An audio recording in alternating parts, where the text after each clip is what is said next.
Heavenly Father, today we put on the full armor to protect us against attack. We put on the belt of truth to protect against lies and deception. We put on the breastplate of righteousness to protect our hearts from the temptations. We put the gospel of peace on our feet to walk in your light, peace, and freedom with the Holy Spirit. We rebuke anxious thoughts. We take up your shield of faith for protection to block and destroy all the darts and threats thrown at us by the enemy. We put on the helmet of salvation to cover our minds and thoughts, reminding us that we are children of a mighty King. We are forgiven, set free, saved by the blood of Jesus. We take up the sword of the Spirit, your living word, that has the power to demolish strongholds and is sharper than any double-edged sword. We come to you, Lord, in prayer daily. In Jesus' mighty name we pray. Amen. What's up, you guys? Welcome to The Imagination. I'm your host, Emma, and I'm honored to have back on the show our featured presenter for our Tuesday night weekly podcast event, certified clinical trauma professional, certified sex offender treatment provider, licensed professional counselor, founder of Survivor Support, podcast host of his own podcast and channel at John K. Uhler, LPC, and at Unmasking the Trans Movement on YouTube, father of three, husband to his high school sweetheart, survivor advocate, professional knapsack remover, whistleblower, and someone I'm grateful to have on the battlefield with us, John Uhler. In case you're new here, or in case you missed John's briefing on his background on the first episode we did together, here's a short recap of John's many accolades and credentials. John's work began over 30 years ago, and his education includes attending Epic Bible College, Biola University, Talbot School of Theology, and California State University in Fullerton. He's worked in both clinical and administrative capacities, outpatient and hospital settings, intensive day treatment settings, residential treatment programs, and in secure facilities, including over 11 years on psychology staff within the Pennsylvania Department of Corrections, where he's logged more clinical contact hours within solitary confinement than any psych staff in the entire United States.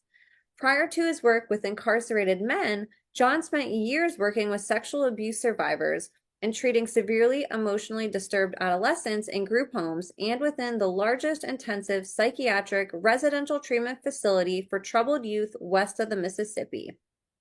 When John is not providing professional therapy or podcasting, he serves in an advocacy role toward helping increase safety for vulnerable women and minors who are being placed in harm's way by those pushing dangerous ideologies, public policies, and legislation. John has been doing an ongoing series with us, describing two parts of the whole of the child abuse equation. On one hand, he has decades of experience working with the most deviant of all criminals in solitary confinement, and on the other hand, he has been working for decades therapeutically with the most wounded of victims and survivors of abuse such as SRA and MKUltra. Our series together has bounced around from understanding a survivor's systems and parts all the way to the other side of getting inside the head of a violent and sexual predator and perpetrator and understanding the psychology of psychopathy as well as trauma-informed therapy. These episodes have been paramount to many of you listening who are trying, as adults, to heal from and unpack what happened to you as a child. And John's research and experience does not disappoint with giving us a greater understanding into the unfathomable parts of abuse and abusers.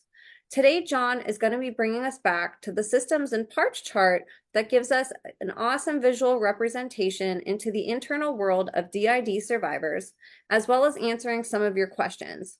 John covers a lot in each episode for us, and I ask you all to put whatever you're doing away and give him your full attention, and put on your thinking cap as we continue down the rabbit hole that John has graciously and heroically volunteered to lead us down.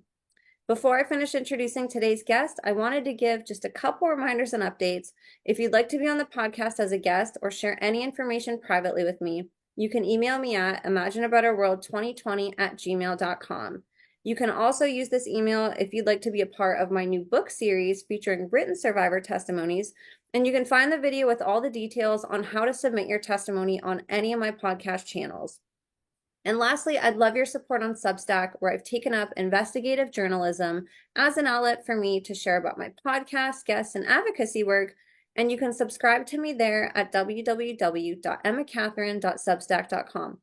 All my links are in the show notes, and I'd love your support across all platforms. Thank you all from the bottom of my heart for caring so deeply about survivors and whistleblowers, and for helping to make the imagination the safest space on the internet for survivor and whistleblower disclosures.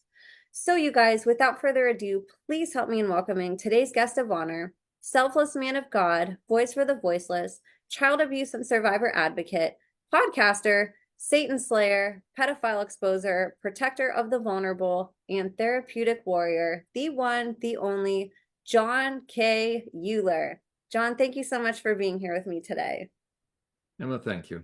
Thank you as always. Your introductions for all your guests. You write paragraphs, so thank you.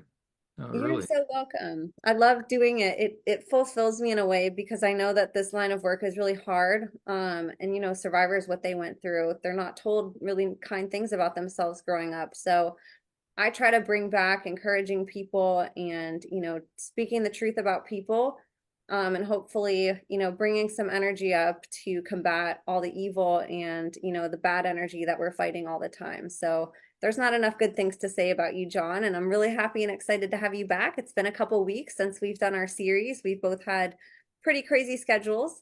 And I know people have missed our Tuesday night segment. So I'm really, really excited to have you back and to connect with you again.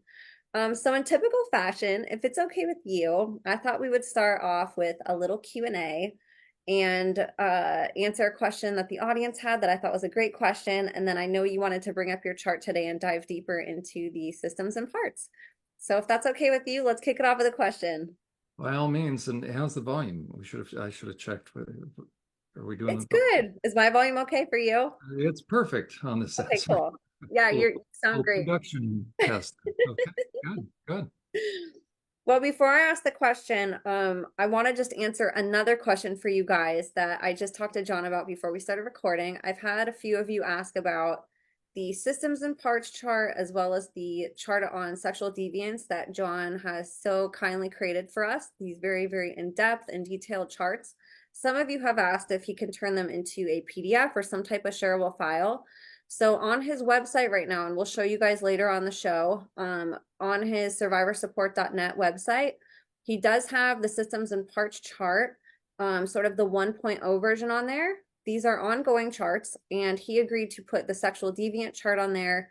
So we will direct you guys on where to find those at the end of the show. And I'll have that link in the show notes for you guys, but he'll keep updating it and switching out the photos. But you guys can head to his website to connect with him, and then to also grab those charts and share that web page with other people. So just wanted to answer that.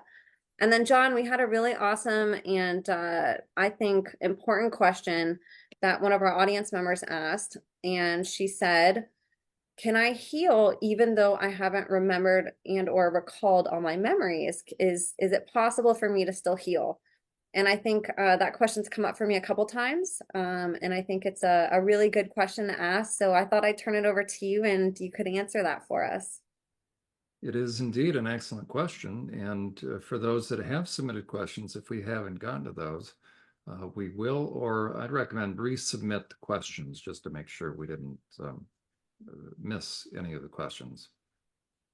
Excellent question. I'm going to try to be brief, but then I'll expand it as I'm known to do. The brief response is, can you heal without remembering all the memories? The brief answer is yes. Now, to what extent do you need to remember memories? What I would say is this: whatever you're going to need to remember, it will come up. And also, that's again, my bias is, and I know I'm kind of going against the field of trauma therapists, but that's okay. I am who I am here. I just don't believe that hypnosis, guided imagery, EMDR. Now, EMDR is very effective when it comes to, I believe, adult trauma. What's called well, in an acute sense. So whether war or car accidents or police officer or some sort of traumatic event as an adult.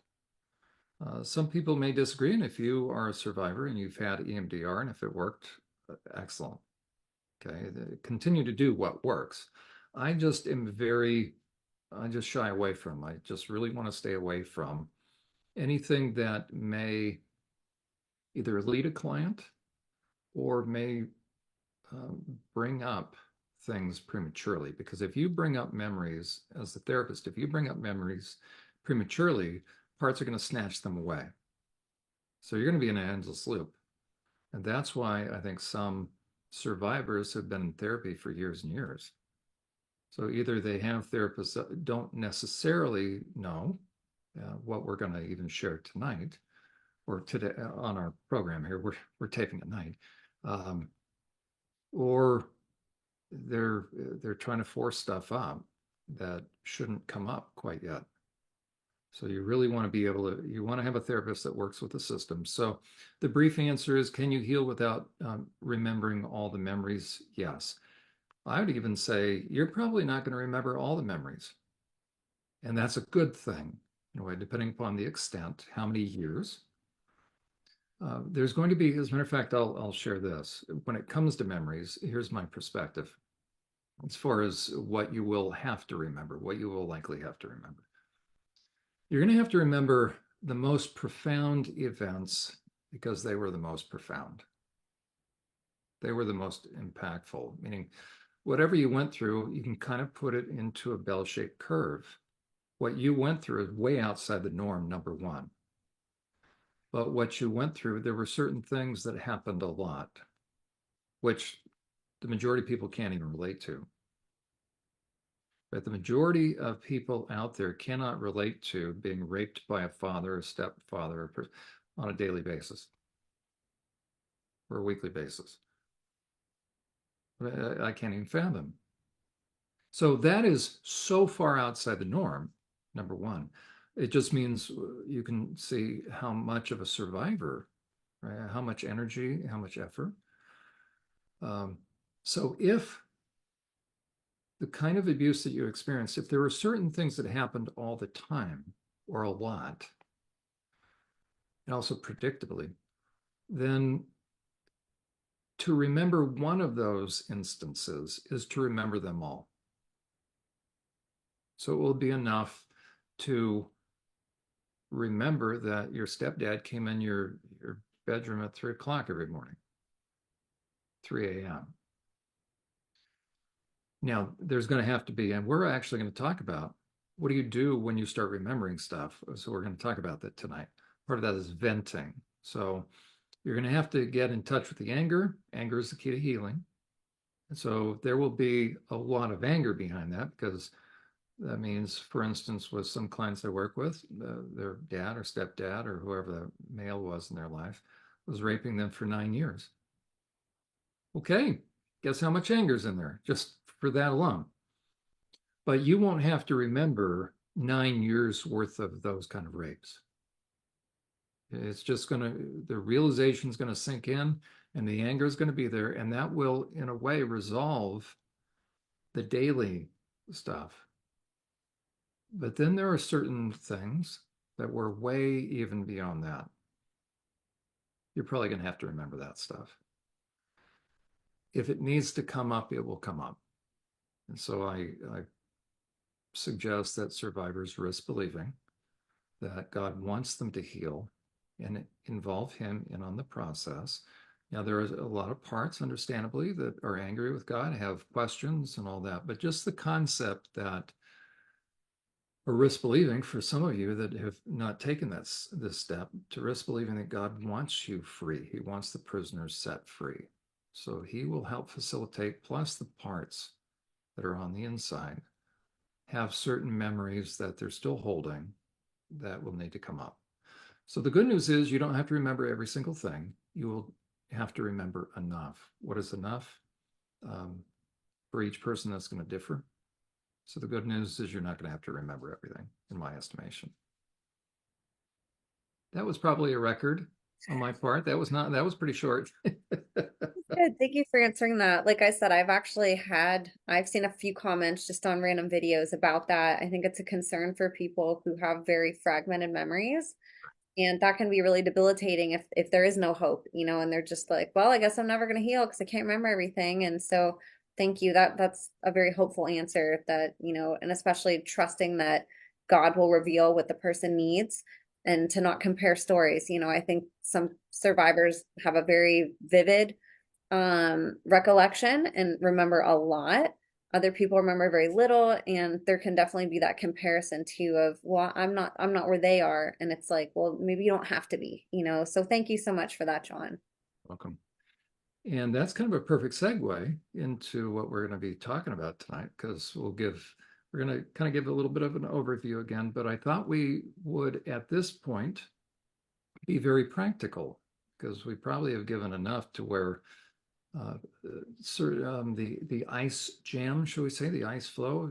Let's say your ship got frozen in the Arctic. That's an analogy I use, that on the inside, everything got sealed away, batten down the hatches, and you've been trying to survive. But all the memories are tucked away.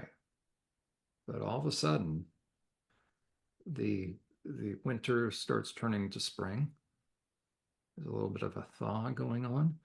And then truth bombs, what I call, let me qualify what truth bomb, little droplets of truth, which will be like sticks of dynamite in dislodging um, the ship that is stuck in the North Pole. Apparently, how do you get a ship unstuck? Apparently, you crack the ice. How do you do it?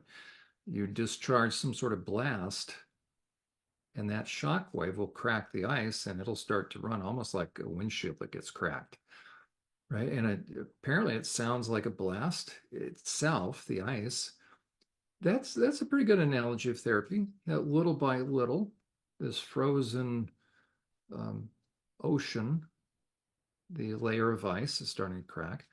A lot of us have seen like icebergs or glaciers, where all of a sudden a big chunk of the glacier looks like a part of the hillside comes down and it creates a tidal wave. And that's a pretty good analogy of therapy. That little by little, truth is starting to do its work. That's why we don't need to force things, just allow truth. I also think that's very honoring for the client and the parts, that the parts are very smart, right? Your parts, if I'm talking to a survivor, your parts are highly intelligent and highly intuitive. So the last thing you want is somebody to shove something in their face. Now, there's a time to press things, and I'll describe that in a little bit, but you just want truth. That the truth will set you free. And so when it comes to therapy, quite frankly, especially for survivors, it's really looking at truth. And the best example would be the movie Tangled. Remember, where Rapunzel is in the tower, Mother Gothel, cult leader, SRA, MK Ultra woman. It's not bad. Mother Gothel is the MK Ultra SRA cult leader. And she has just told Rapunzel in that tower, this is near the end of the movie, she takes a little flower out of Rapunzel's hair. Rapunzel is depressed now because she thought Flynn Rider was going to loved her and was going to be her way out. And meanwhile, Mother Gothel conked him on the head, and so she set up a fake scenario. That's pretty good. I haven't even thought of that. So Mother Gothel does she creates a scenario, and it leaves an impression. So it's almost like Mother Gothel programmed. There's potential here. I'm going to even expand the movie Tangled. So you see in that scene near the end, there's a scene in which Rapunzel is looking out at Flynn Rider, who's sailing away, who looks like he's sailing away. Well, meanwhile, he's been conked unconscious, tied to the mast, and he appears to be sailing. Well, they shoved the boat out. So in that case, it's not what it looks like. But poor Rapunzel thought for a moment she was going to be free, and then Mother Gothel, SRA-MK Ultra programmer, says some magic words, so to speak, the right words, and you just see Rapunzel's whole posture deflate. And then there's a very powerful scene where Mother Gothel almost does this come to mama. And all of a sudden, the traumatic bonding, she's going to go back into the arms of her abuser. And the next scene you see is Rapunzel is back in her room, in the tower, in the prison, which amounts to prison, quite frankly, where Rapunzel's never going to leave again. That's a great. How did Disney produce that? Because it goes all against everything that we're going to be talking, right? SRA stuff and MK Ultra stuff that Disney's been a part of, I believe. But there's so much about that. So you have Rapunzel that comes back to the cult, but she's deflated, and Mother Gothel says that programming term, it never happened. And then Mother Gothel gleefully walks out, so I'm going to go fix some dinner for you. Well, then if you watch the film, there's some little tiles, mosaic tiles that are, and she sees some things that help her put two and two together. And when that happens, the force of that blows her against her bureau or the dresser, right? And in a way, it's like therapy, poof. And the Rapunzel that exits that room is free. She has rebar in her spine, but Gothel doesn't believe it. And then after that, you see that Gothel drops all the pretense, so the psychopath just comes out in the open and runs the risk going to prison. Okay, so the movie is a really good example of what therapy is like. So having the little droplets of truth, little tiles, little dots, little pieces of information. That's why if a survivor can't remember a lot, what I say is this: don't worry about it.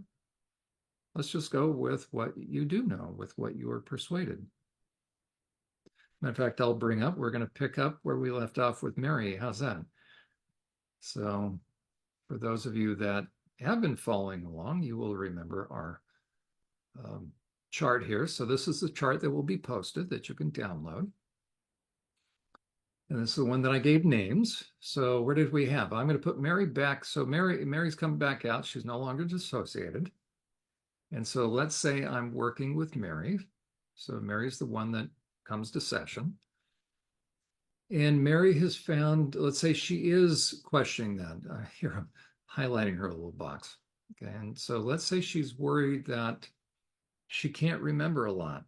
So what I would say to Mary is, it's okay. And oftentimes, and this is very true for survivors, here will be part of the discussion, and it's kind of, 3 steps forward, 2 steps back, because there's a lot on the line in terms of the meaning and the implications. Think about what all these parts represent and the implications. I'm going to go down. Everybody look down at the bottom. See the core person down there? What do we have down there? I don't know. Let me decrease this just for a second. Oh, there we go. There we go. Okay. So our core person is way down here. I just had a client, by the way, connect with her core little, very, very young child. Wow. It's quite phenomenal. And so she then also connected with the primary, I believe, now that I'm seeing it, and how we'll see this is, again, trauma is happening to a very young child, and these perps know how to cause the split on the inside. And so there will be a part for the very first time, and maybe I'll try, I'll come up with a chart where we just have one. So we'll kind of, I really like your term, reverse engineering, Emma. So what we'll do, so if we could get rid of all these other parts, as a matter of fact, why not? This is live. So everybody stay with me if you want to see. All my charts are simply just text boxes. So what we're going to do is this. This will be interesting. But I'll change that white. Why not? We won't be too anal retentive here. I'm going to insert it. Nope. Sorry, everybody bear with me here. No problem. Hold on, insert. There we go. There we go. And then I go over here, grab another text box. Now, hopefully this is helpful. Then, oh, can we bring that over here? Nope. Oh, well. Let me see if I can just do this. Copy and paste. There we go. Okay, so hopefully this is helpful. If anybody ever wants to make a chart, so you have text box will travel. Okay, then I'm going to do another one. There we go. Okay, so what we're going to do, I'm reverse engineering a system, taking it way back to the beginning.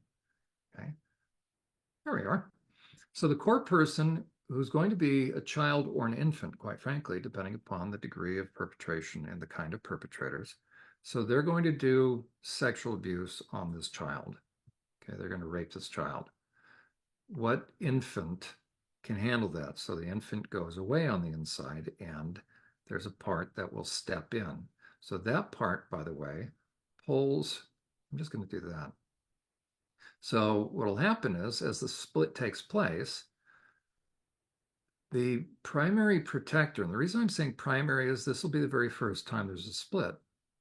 This part, so the little infant, I mean, obviously your child isn't consciously saying this, but this is just an involuntary response. Says, this isn't happening to me, I'm out of here. And then the question is, who then comes out? Let me do this. We will bring that in front of text. No, bear with me here. We're going to front. No. Oh, well. Okay, we're going to cancel that. But anyways, so that little part, if I could work this right now. I don't know why I'm having, oh, there we go. There we go. Okay, I'm going to do, how are we going to do this? Everybody bear with me. There we go. See if it works. Oh, well. Okay, so this little part comes out and the other part has been tucked away. So this part, so right now we're going to say there's just one split. This part takes the abuse, and when the abuse has stopped, then I'm going to do this the easy way. And then what happens? There you go. Then the core person, the core part comes back out, and the primary part kind of gets tucked away. Okay, so that's really how the splitting starts. So each time the abuse happens, the part that is there to protect comes out.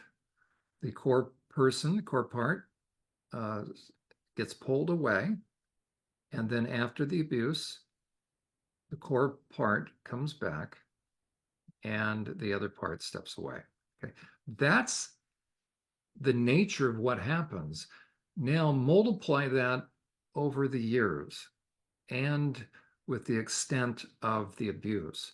So what you can have, and this is inevitably what happens, I'm just going to, let me see. Okay, so if the abuse gets too much, so every perpetrator, because they're deviant, especially males, they're going to increase the degree of heinousness. So when there was enough, when one was enough to take the pain, when the perp doubled down on it, this one got exhausted. So what happened? Another one stepped in. Maybe we'll do this. To step in. So now you have two parts. That's really, so the perps know how to do this. Okay, so that's the basis. We'll just put him back or her. Okay, so when we're talking about parts, that's how everything gets going. Now we'll get rid of these just for the heck of it. So we'll get our system back. So you can see then how many years this would take to get this many parts. And these are really categories. Okay, so you can have, now I call these primary and secondary, but within the primary, you can have a couple. Now, would we call them backup or secondary? That's okay. I would probably, since it's my chart and I'm thinking this through.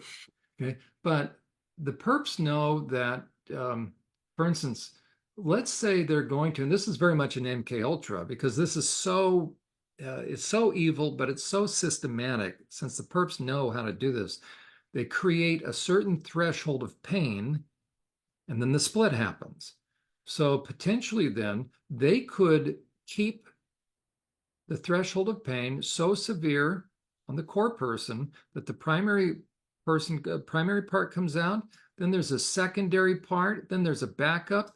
You could have 4 or 5 potentially created in one sitting. And then the question is, how do the perps differentiate? I was working with a client recently, and she likened what happened to her as she's beginning to understand her system, like a jukebox. Now, some of you may remember that or have that image in your mind, or you may have been triggered by jukeboxes. And so one of her parts, I'm just going to come up with a name, Dolly. Okay, so Dolly would be the primary part that stepped in. But let's say they want to have a bunch of these that are in a similar category, and that would also be up here, by the way. So what they might do is think about a jukebox. So they would have Dolly and then A1 Dolly, A2 Dolly. Think about a jukebox. You're pushing those numbers. So they don't give them names, they're giving them numbers. So these poor little parts, by the way, think they're numbers. And so ultimately what you want, ideally, is to be able to let them choose their own name. We'll talk more about that, but it's an important thing because the perpetrators wanted to convince all the different parts that they are not part of the primary person. So they're separating them from their own identity and they're superimposing an identity upon them. And then you have, and they're using normal dynamics such as trauma. So when I say normal, I mean normal responses to horrific situations. So for instance, the Stockholm syndrome, there we are. So there's going to be and there we go. So there's going to be very similar issues as the child grows, and then as the perps start to work on these different parts.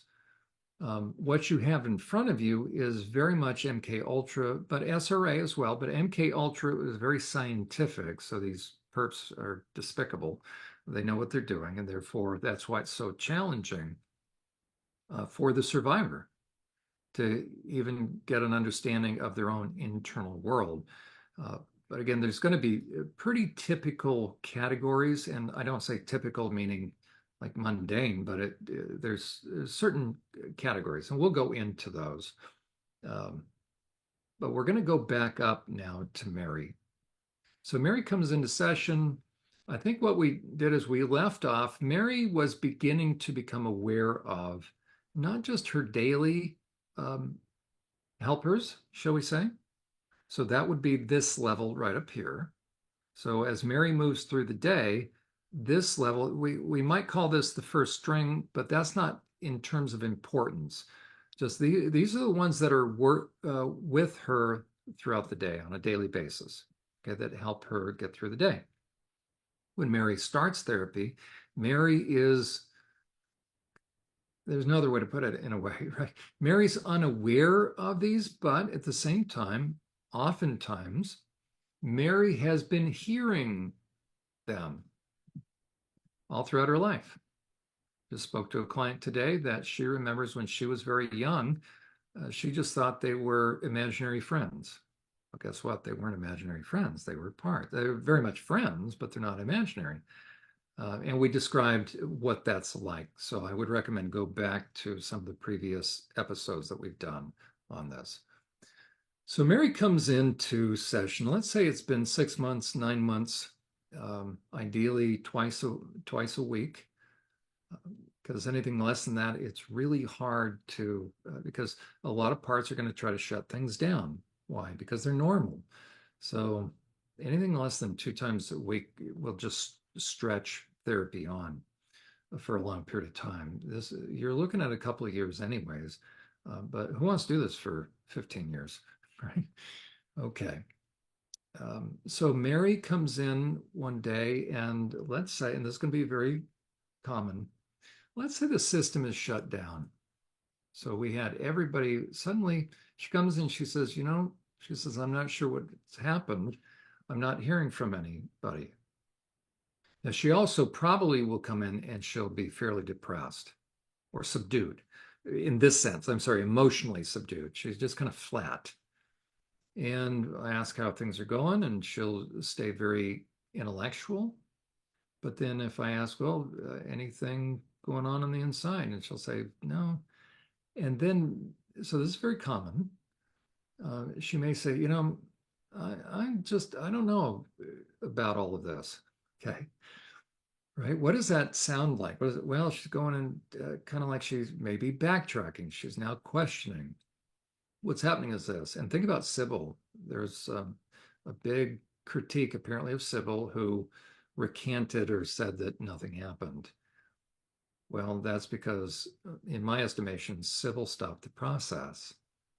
Okay, and so there's going to be times where parts will come out, or Mary herself, because of the meaning and the implications of all of this, that she's going to begin to shut things down. So it's during that kind of session that, since I now have become persuaded, but I'm not going to force her, right, to look at this stuff, because I know this is a normal process. So we're going to kind of keep pace with Mary, but we're going to try to, as a therapist, I'm going to try to kind of move her forward. Every session, I want her to be further along, meaning this, I want her to begin to really identify and get a sense of these different parts, the reality of this. Okay. Now, for those that, we're all familiar with those that are going to say that none of this is real, outside, meaning literally outsiders.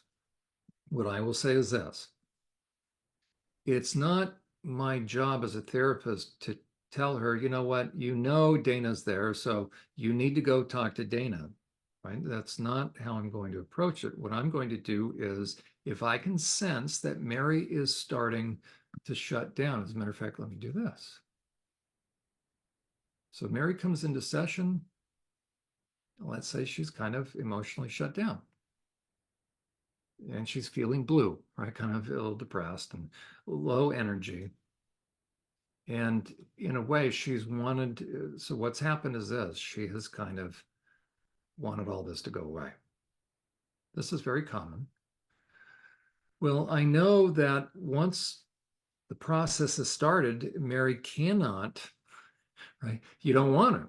You don't want to pretend they don't exist anymore. Why? Because they are there. The parts are there.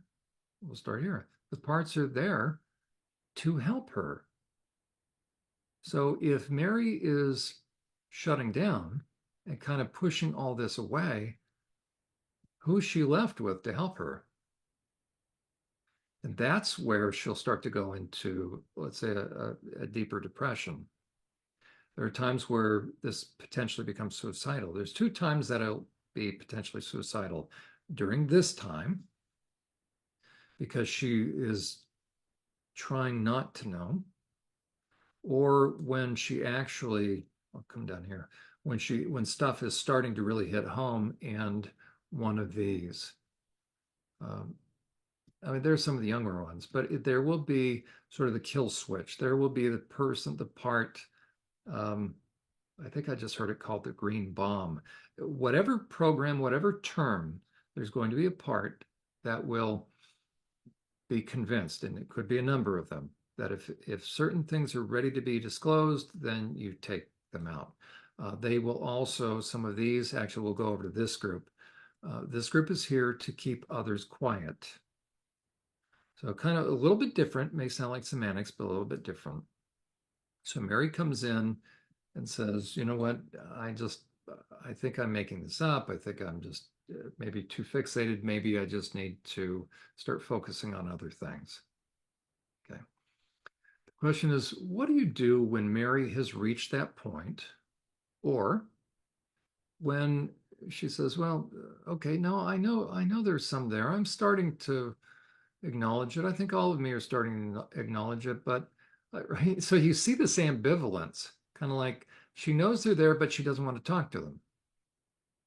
She kind of doesn't want to hear from them. In a way, it's nothing personal, right? But she's trying to just go back to normal. But the question is, what was life like for Mary when it was quote unquote normal? What she's saying is before therapy. Okay, so this would be an example of how therapy can work when you're trying to help someone come out of denial, come to terms with the reality of this without me as a therapist saying, Mary, you know what, you know this is true, right? Because let's say by this time I have talked to each of these parts.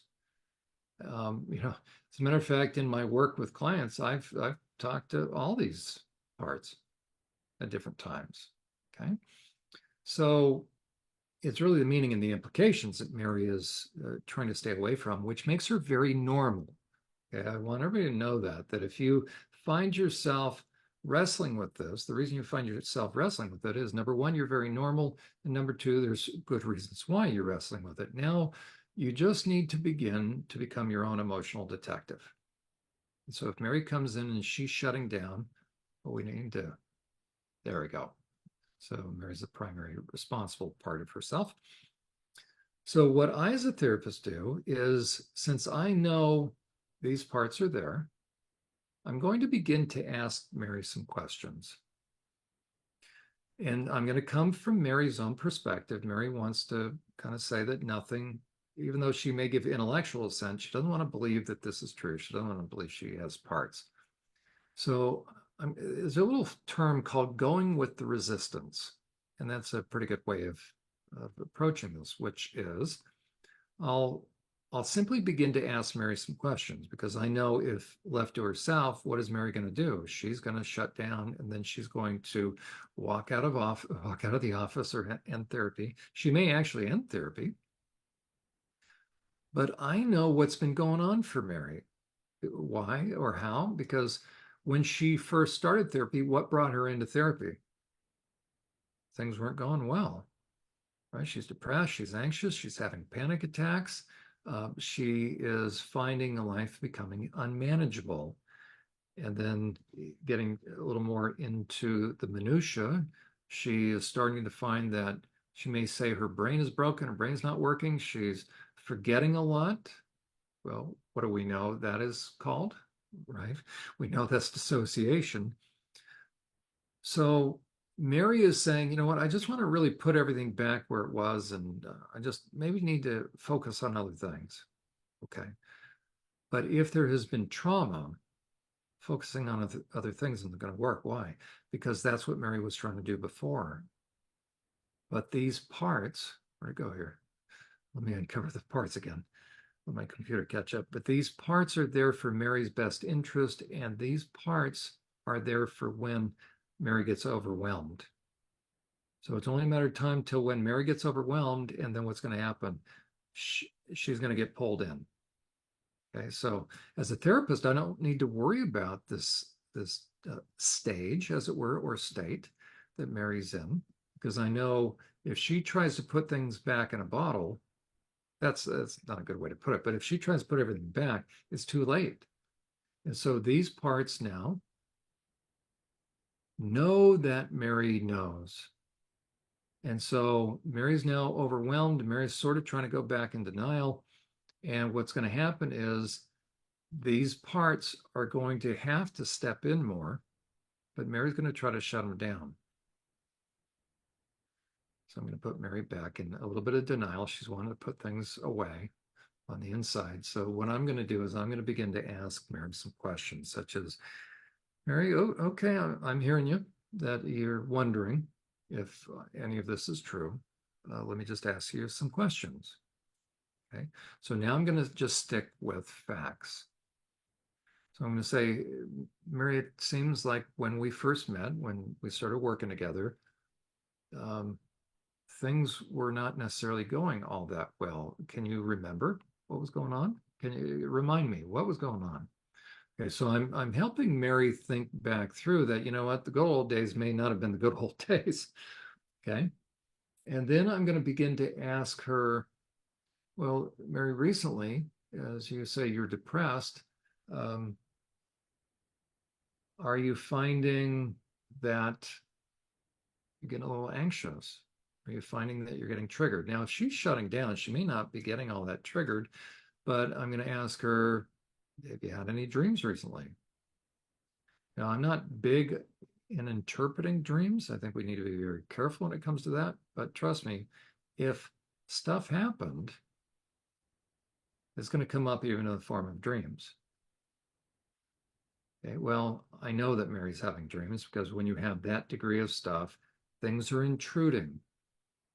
Okay, if she even says no, I'm gonna then begin to kind of jog her memory a little bit as far as what I know she's triggered by. So I'll say, well, Mary, do you remember when you told me that when your mom calls, it seems like the beginning of the conversation goes well, but then she says something. Before you know it, you don't even remember the conversation. And Mother's Day is coming up. Tell me about Mother's Day. Okay, so what have I done? I'm not leading her. I'm not planting thoughts in her mind. What I'm doing is I'm asking her questions that she doesn't want to think about. Because if she thinks about them, then she's going to tap into the emotions and she's going to begin to realize that to try to shut everything down is not a good option. And what's happening also in the session is in session, I know I have more than one audience under the surface and they're listening. And they're actually kind of rooting for me to get through to her. Now, not all of them. I'll bring this up right now. Not all of them, because some of them want to also stop therapy. So there could be, let's find one who is, gosh, where's, I'm just going to read, John, you wrote this. Why don't you, okay, bear with me here. Which one do I want? Compulsive. Okay, it may be that right here, uh, I could see how Kristen might not want to continue because as Mary continues in therapy, it may become intense. So maybe Kristen is trying to put some pressure on Mary to shut things down. I'll tell you also on what level things are being shut down. It's right there. So there can be a lot of pressure being brought to bear. As a matter of fact, okay, let's say we're getting, okay, Mother's Day. Here we go.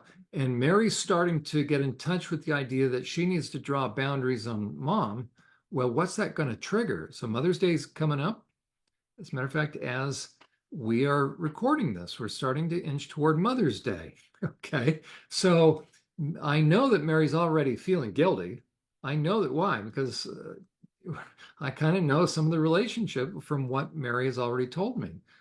Well, I know there's internal conflict going on, right? Even at that level, we also have um, where's some of the, I'll have to even add some more, but there's ones that don't want to have any connection, probably in here. Um, I'm not seeing it right in here. I'll probably have to add a few. And she'll have definite internal conflict because let's say we've got the sacrificial and caretaking one that goes to church. So that one, Hannah is going to say, Mary, we need to be dutiful daughters, honor thy mother and father. And there's going to be others. So you can have a lot of things. Who are we going to, let's say Debbie is saying, forget it. We don't need to do that. So we're going to have fighting going on the inside. So as I begin to ask Mary some questions, what's going to happen is she's going to start to get in touch with her feelings, which will also then start to help her connect, kind of connect back.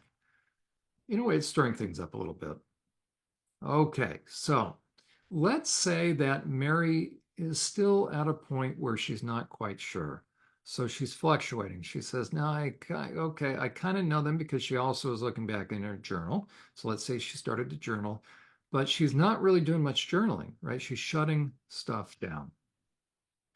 So I would say we could still call this the beginning stages of therapy. Now, it's not that when you start to connect with these parts, it's not that there isn't going to be the tendency to shut things down, but very much at the beginning, especially when a number of these parts start to, I don't want to say become awakened, but start to notice that they're being noticed and start to notice that some of the younger ones, where did our little ones go? Because as therapy progresses, remember, you're going to have the little Tinas or the little ones will come up every now and then and start to give memories. So a lot of stuff's happening at the same time.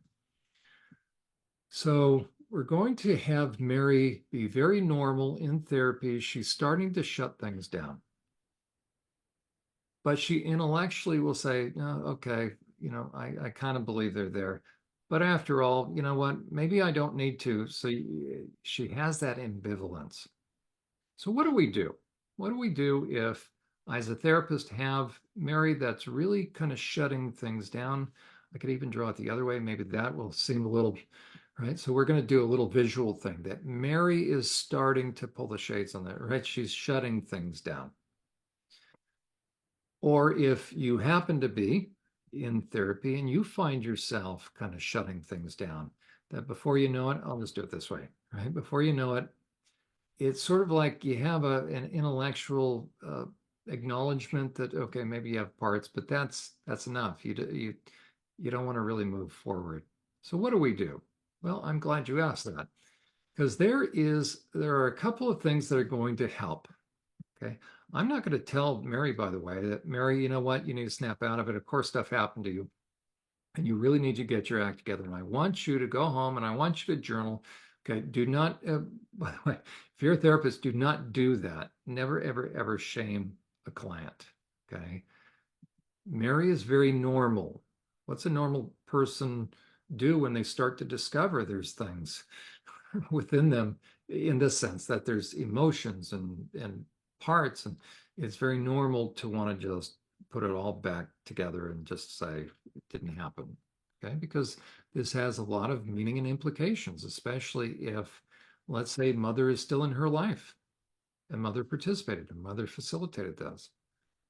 What you're suggesting by continuing is ultimately, well, the reality is, and so the truth will be, the relationship with mom is never going to be the same. As a matter of fact, if mom really is a perpetrator or facilitated this, guess what? You're going to end your relationship with your mom. I mean, that's what's naturally going to happen. So there's a lot of implications. Now, am I ever going to tell Mary, and some therapists do this, by the way, to have no contact? I don't, okay, good people differ. That's just who I am. It's not my role to tell Mary who to see or not to see. There's a lot of support groups, or I've heard of support groups, even like an AA or NA, where they would say, we are a no contact group. If you're going to be in this group, you cannot have contact. What I say is, well, it depends upon what that means. No contact is necessary for a time, but I'm still not going to tell my client what to do. I might recommend that for a certain time until, sorry, I'm moving this up and down, but I'm always working with parts when I'm working with my clients, those that have parts. And so as I'm working with her, the reason you see this moving, sorry about that, if that's kind of been affecting you, is right. I'm always, as a therapist, I'm always thinking of who also can I engage? Because if Mary is shutting things down, she's blocking everybody. So I, as the therapist, know that Mary's got help. Mary's got parts that want to help, but Mary's shutting them down again. Okay, so I'll go back to no contact since Mother's Day is coming up. So I would probably work with Mary at the very first to begin to dial things back with her mother. I've been working with a client that the mother was calling the client every single day. They were talking every single day, every day of the year. And it was driving the client nuts. I mean, just anxious. but the client wasn't able to be honest with her mom. So she was just, consenting to that or allowing this to take place. So one of the things we did is worked through what the client could say to her mother to begin to dial things back to just once a week. And now it's actually less than once a month. So that's been very helpful. That's been very practical. Okay, so let's say we've got Mary who's come into session. She's pretty darn shut down. And I know Mother's Day is going to come up, and a part of me has a hunch if Mary's going to shut things down in terms of her own progress, then she's probably going to, out of guilt, she's going to go to Mother's Day. Okay, so I want Mary to be able to think through what's in her best interest. And so part of me is going to then begin the process of helping her think through, are these real? I mean, I know they're real, right? Because I've worked with them. But she's now, okay, she's learned enough, she's heard enough to where she's not going to deny them, but she doesn't want to, should we say, engage them. Now, funny, little does she know, right? They're the ones that save her. They step in all the time, but intellectually, she just wants to kind of believe that they don't have to talk much. And she wants to just go about her business. Okay, well, Mary's probably going to do something like go back for Mother's Day, get together with Mother, and what happens? What happens every year at Mother's Day? Of course. Okay, boundary crossings and knapsacks, one and the same. So we got knapsacks going on, pack your bags, we're going on a guilt trip, all sorts of stuff. Mary's getting triggered. And before you know it, she gets triggered so much that what happens? Dana finally has come out. Now, maybe at first, think about Mother's Day, right? What's going to happen? It may even be when Mary goes to pick out a card, reading through all the stupid cards, and all of them say, Mom, you're the best, you're my best friend. And before you know it, even being in the card aisle is too much. And the last thing Mary knows is the last thing she knows. She was in the card aisle, but she doesn't even remember the card that she picked out. And then Mary, all she knows is she's back in the car. She looks at the seat and she purchased a card, but Mary doesn't open the card. So she didn't know what she bought for Mom, but she just knows, okay, I guess I got something. But then Mary's starting to feel woozy. Mary's having a hard time focusing. So maybe Brenda comes out and drives home. Okay. Then once home, Mary knows that she has to sign the card. So Brenda comes out, or I'm sorry, Stephanie comes back out. She's going to say the obligatory stuff. And then maybe maybe Mary was also supposed to bring the fruit salad. So what happens? It's time to now chop up the fruit. Or maybe, maybe Mom wanted her to bring a steak or meat that's cut up, right? Depending upon what we're talking about. For those who went through SRA and MK Ultra, right? Mom probably said, you know what? Bring raw meat. Okay, so what's happening on the inside? So now Mary has to begin to chop up that meat. Well, I hadn't thought about, let's talk about this, right? Mother's Day coming up. Well, even Robin starts it, but the moment she takes the meat out of the fridge and sees it, and now it has blood right in the bottom of it, what's going to happen? It's too much for her, and so we'll have Kristen come out. And Kristen is going to continue to chop up the meat. Now, depending upon what's happened, it could be that that's still even too much. And so you could have, I'm going to give credit on the program. Emma, you have had Carrie Elahe. Carrie Elahe has done, it's clear she's done a lot of work. She wouldn't be able to describe what she has, and she talks about there being a butcher. So maybe Kristen starts chopping up the meat, but it's even too much for her. So she gets pulled in by Butcher, and Butcher comes out and chops up the meat. But then that sense that is triggered. There's so much that can take place. Okay, so before Mary knows it, so she went card shopping for Mother's Day. She put it off to the last minute. Mother's Day is on a Sunday. So Mary went on Saturday to start looking for a card. Let's say she went at 2 in the afternoon. All Mary knows is the next thing she knew, it's Sunday morning at 10. She's not going to church, but she's supposed to be at her parents' house or at mother's house at 1. So she comes to and she's standing in the kitchen and the whole day has gone by. What happened? We'll put Kristen right up there. And Mary, all of a sudden, she has a small little panic attack saying, oh my gosh, it's Mother's Day. I didn't get a card. And she looks and there's a little card. It's all signed. And there's meat that's put in something, or there's a note saying take meat out of the fridge, but it's in a plastic bowl that you can't see into it. Maybe it's a green bowl, or it could be also color coded, so to speak. But let's say it's in something that she doesn't have to see the meat itself. So to get ready for Mother's Day, you can see how much help she has had. That's been the case for a lot of Mother's Days. So now, to make this applicable, let's say I have Mary this week, and again, Mary's wanting to shut things down. I know that Mother's Day is coming up. So I'm not going to, as it were, force Mary to say, Mary, come on, we've been through this before. You know you have parts. You know your mother's no good. Why are you getting together with your mother? No. What I'm going to do is I'm simply going to begin to ask Mary some questions, some here and now questions. Well, tell me about, do you feel okay about going to your mother's? Well, yeah, well, given your preference. So little by little, I'm going to help Mary get into her feelings a little bit, right? Because she's trying to stay in her head. But meanwhile, the body keeps the score on what's happening to her blood pressure, what's happening. She's having panic attacks. Okay. And so what eventually I'm going to be doing is helping her again.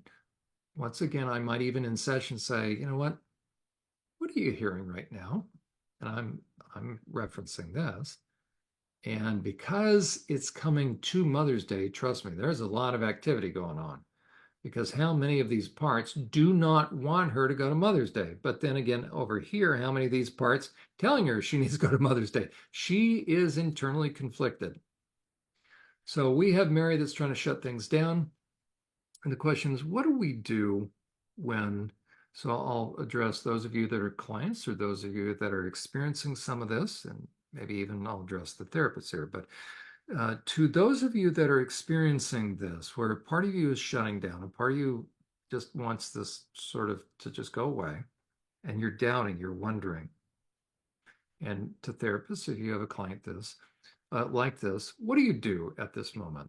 Okay, I'm going to stop this, and then I'm going to bring up another. I have a couple other charts. And so what we're going to do is we're going to begin to work with some tools or interventions, so to speak. We're going to begin to work with some tools to help Mary really begin to get in touch with herself so that she's free to choose. That's the ultimate goal.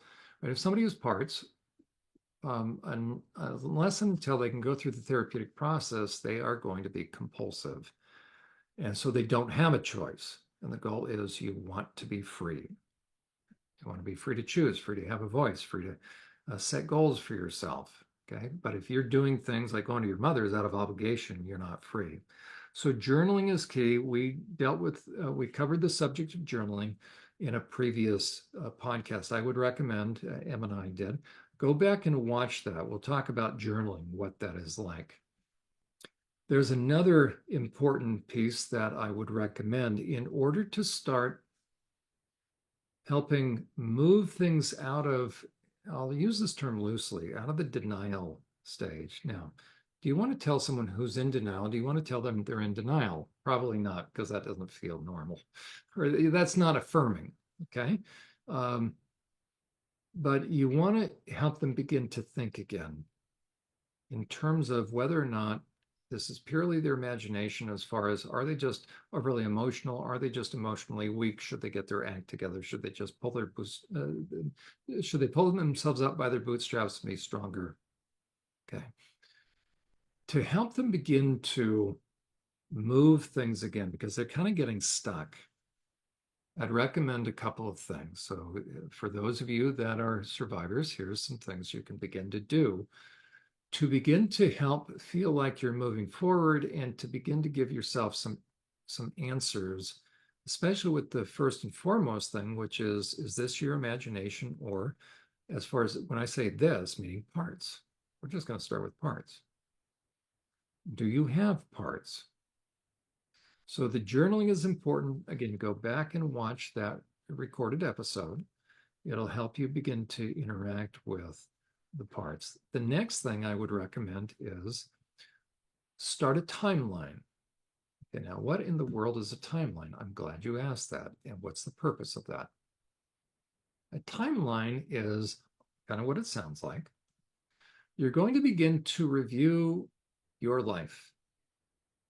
You're going to begin to walk yourself back through the story of your life. Now, why are you going to do that?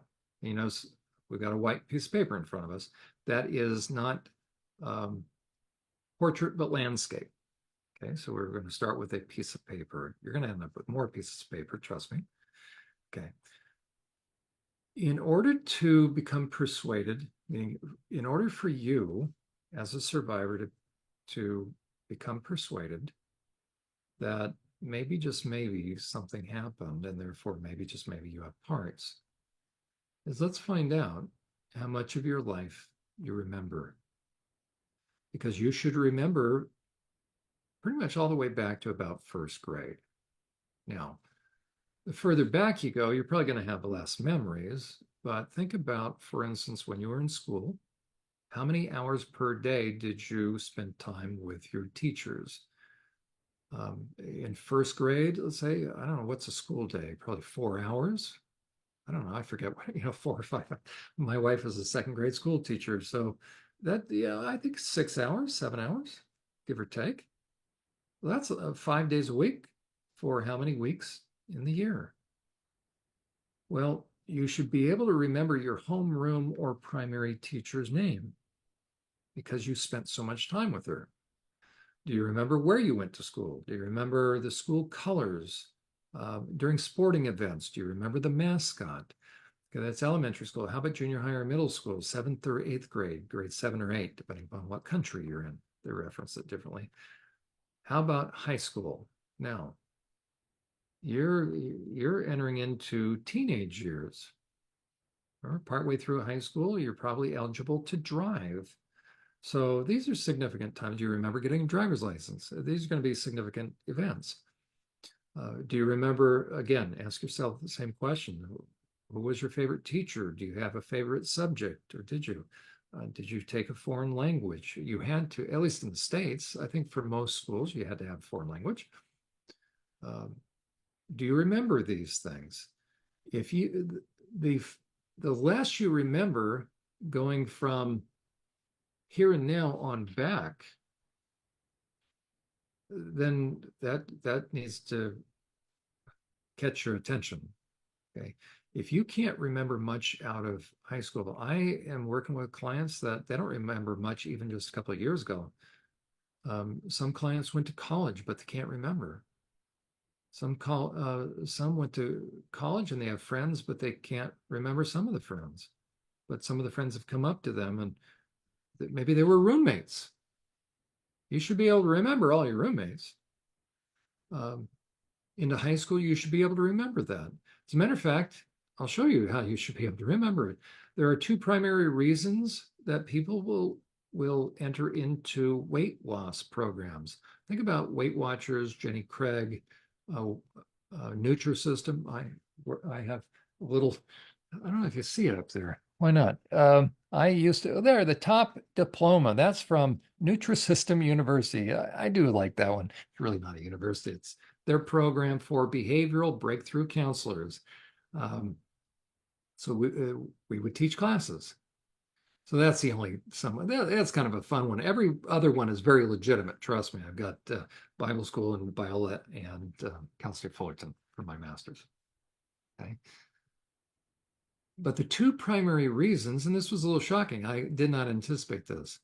The two primary reasons people pay a lot of money to go lose weight, one is for vacations. Well, we understand that. The other, can you guess it? High school reunions.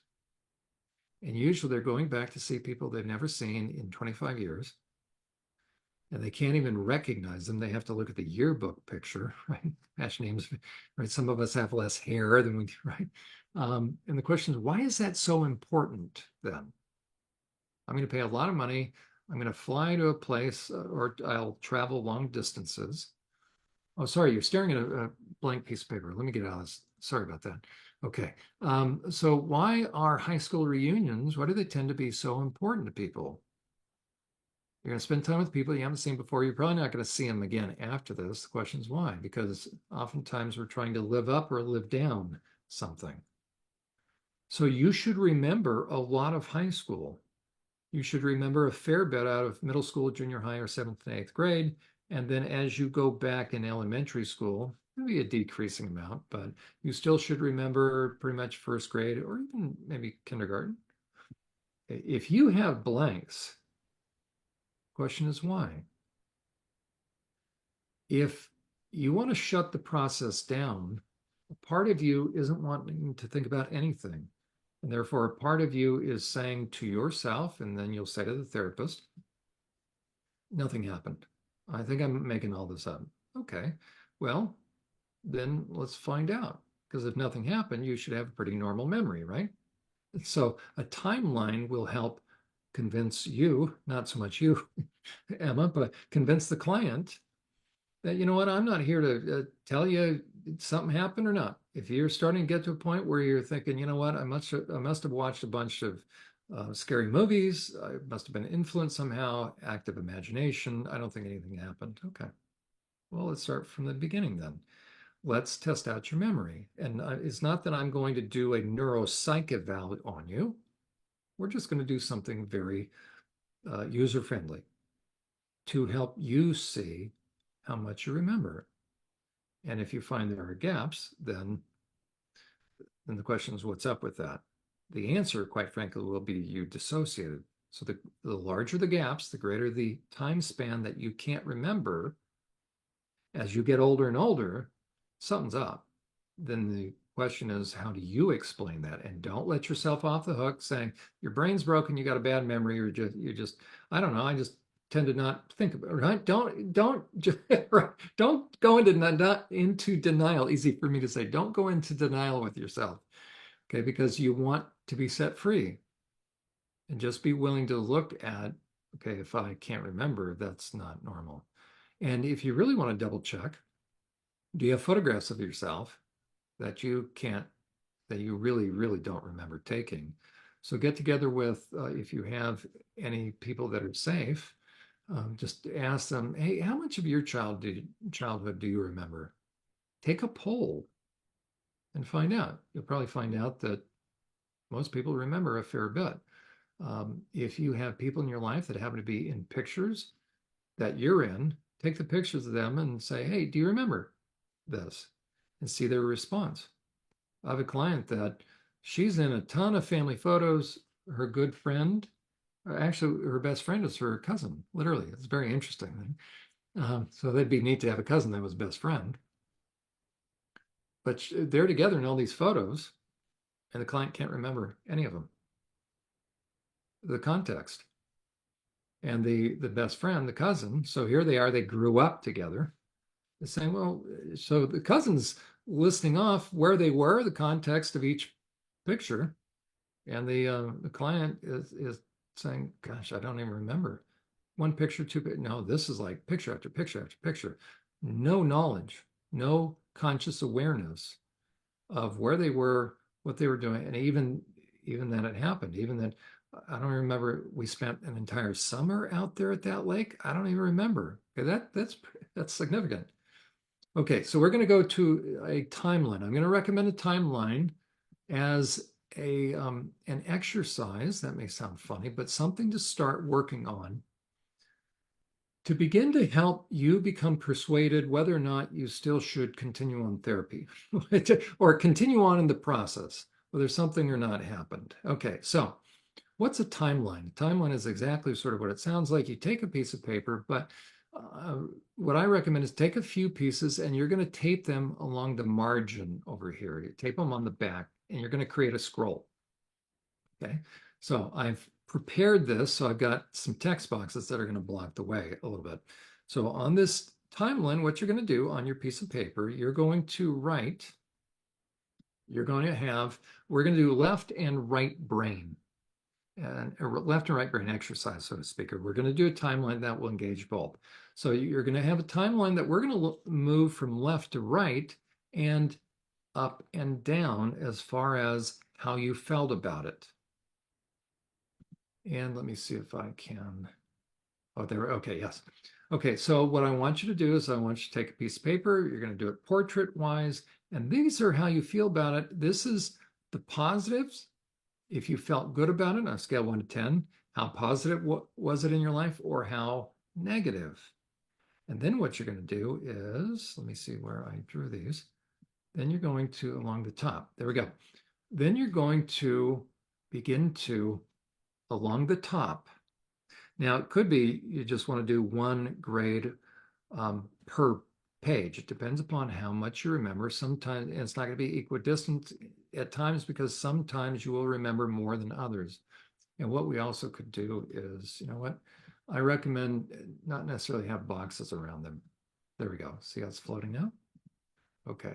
So what you want to do up at the top is you want to have some point of reference, whatever's easiest for you. That'll usually take one of three things. You're either going to reference grade in school, or you're going to reference the date as far as the year, 1990, 91, 92, whatever day you were born, or you're going to reference your age, or you could do all three. Okay. What I would say is whatever is easiest. If you want to do all three, that probably would be very effective because then you'll be able to have an easier point of reference. Because sometimes, depending upon your age, you may have an intuitive point of reference that references grade versus age. For instance, with me, when I'm in the elementary school years, don't ask me why, I don't really think in terms of my age. So if you were to ask me, now what did you do when you were age 7?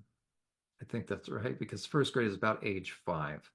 So what were you doing? Who was your favorite teacher at age 7? It wouldn't readily come to my mind, but if you said, what were things like in 3rd grade? I could tell you immediately. I don't know why. After I got out of elementary school, I think in terms of age. I don't know, right? So for me, I would probably do the grades and then maybe the ages. And then I'd probably do the years. But whatever, again, this is whatever works. Okay, so we're going to have a timeline. We're going to move from left to right. You can see the literal grades there. And what you're then going to begin to do is you're going to put the highs and the lows, what happened to your life, and was it positive or negative? And so I'm going to try to move these at the same time. I don't want to overwhelm you, but now I won't be able to see it. So I'm going to uncover both of these and we'll walk through this, okay? Because ultimately this is what it's going to look like. There we go. Okay, you can see I was trying to do the wow factor and also not overwhelm you. But what we have on here is we have little dots that represent instances in your life that come to your mind. And I had some clients, I guess it was from a video that I watched and I recommended. So this can be an additional thing that can tap into your right brain.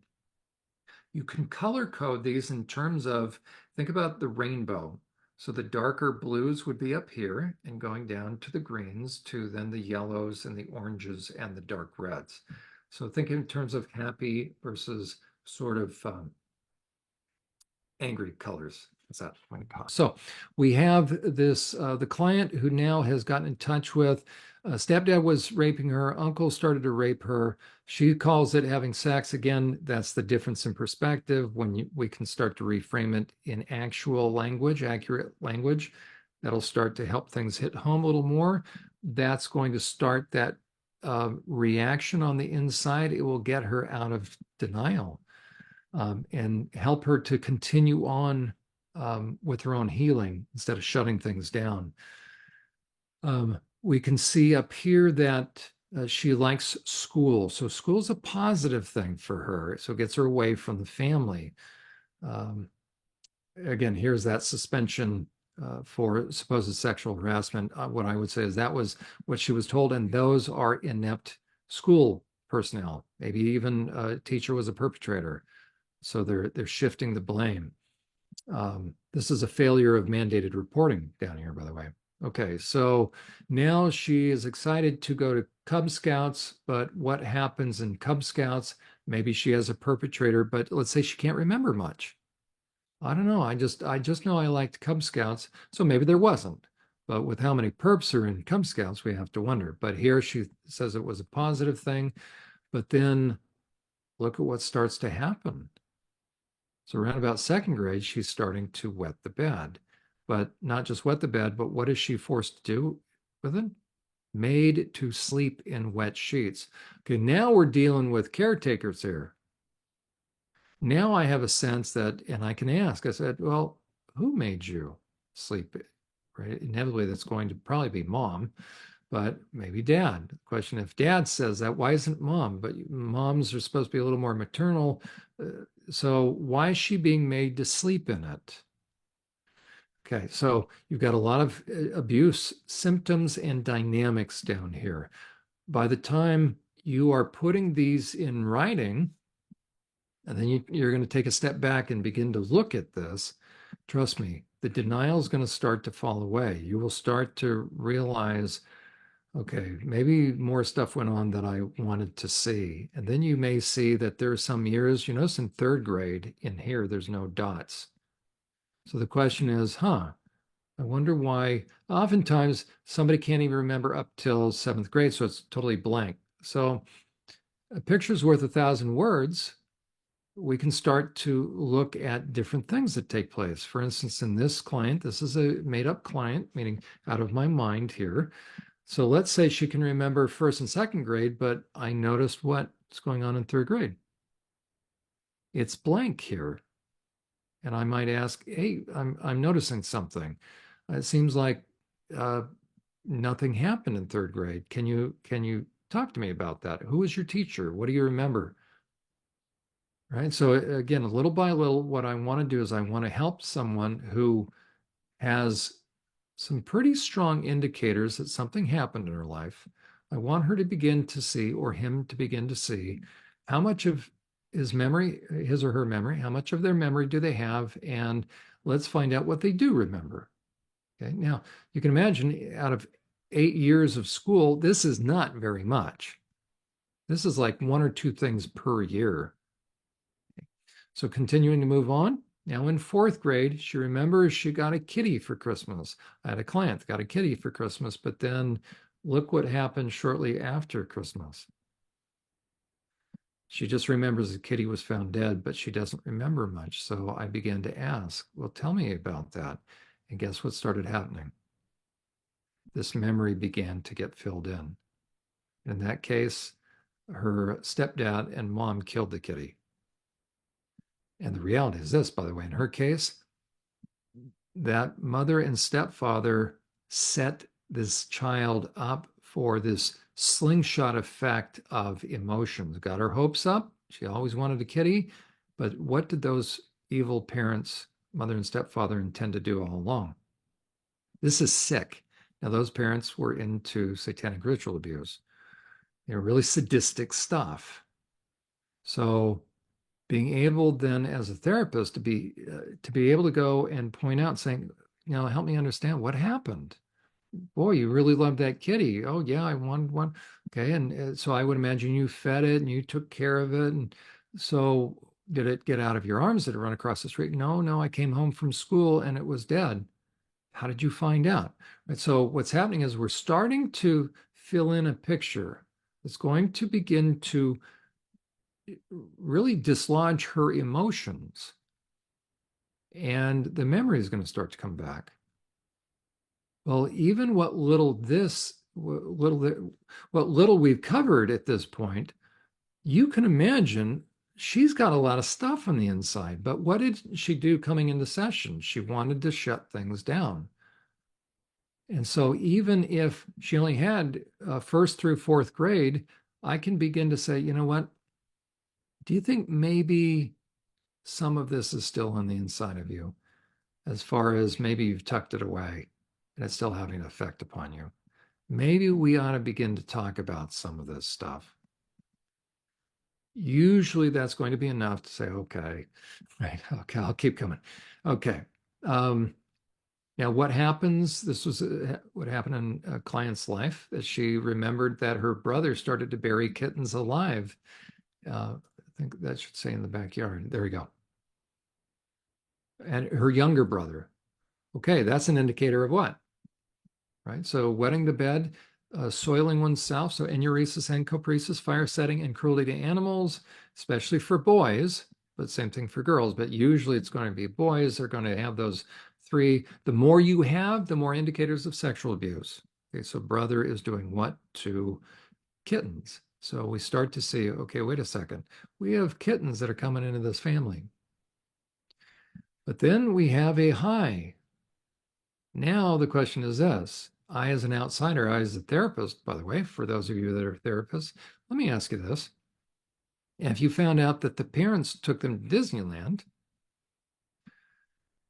that's a good thing, but what kind of parent takes a kid to Disneyland? Usually a nice parent. But wait a second. We have parents doing what? What's going on in the home?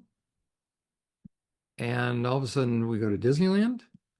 We either have schizophrenic parents, or maybe the child was allowed or made to feel this was a positive thing, but maybe something was going on. It doesn't have to be Disneyland in this case. I'm going to say Disneyland. Maybe something that she doesn't remember was going on. And oh, what does she remember having just after Disneyland? We've got bladder infections. And we needed oral surgery with this was the actual dentist name of one of my, now I don't know if that dentist was Payne, but a client had a Dr. Payne as a dentist. So all of a sudden after Disneyland, how does a girl usually get bladder infections, or female? Maybe urinary tract infection. Could there be any connection? Well, we don't know, but very interesting. We certainly know what about this family dynamics. We've got incest going on. I know now enough about when some kids are taken to Disneyland. It's not what it seems like, but a part of them is going to do what? Only want to remember the positive stuff. They don't want to remember all of it. So if you don't think it happens at Disneyland, insert anything else. They went camping. Okay. 7th grade, what happens? All of a sudden, an eating disorder, and then self-injurious behavior. So what's going on for this person as they're starting to remember? First of all, this is the story of their life. This would be a great start. Remember, the client is starting to shut things down and wanting to just say, basically, you know what, I'm just going to mind over matter. I'm just going to have more willpower. I'm going to forget all this. I'm just going to go back to doing what I used to do. I'm going to go back to being normal. Okay. But even from what she has remembered now, I can begin to help her by asking about these. So these are things she does remember. I'm not saying, you know what, you probably don't remember it, but you had an eating disorder. I'm not saying that whatsoever. She's putting it down there. And now I'm going to begin to help her connect dots. Now, with a long enough timeline, we literally will eventually connect dots. And if you're familiar with the old dot to dot, as a matter of fact, I'm going to do this. Now, insert. When it's finally done.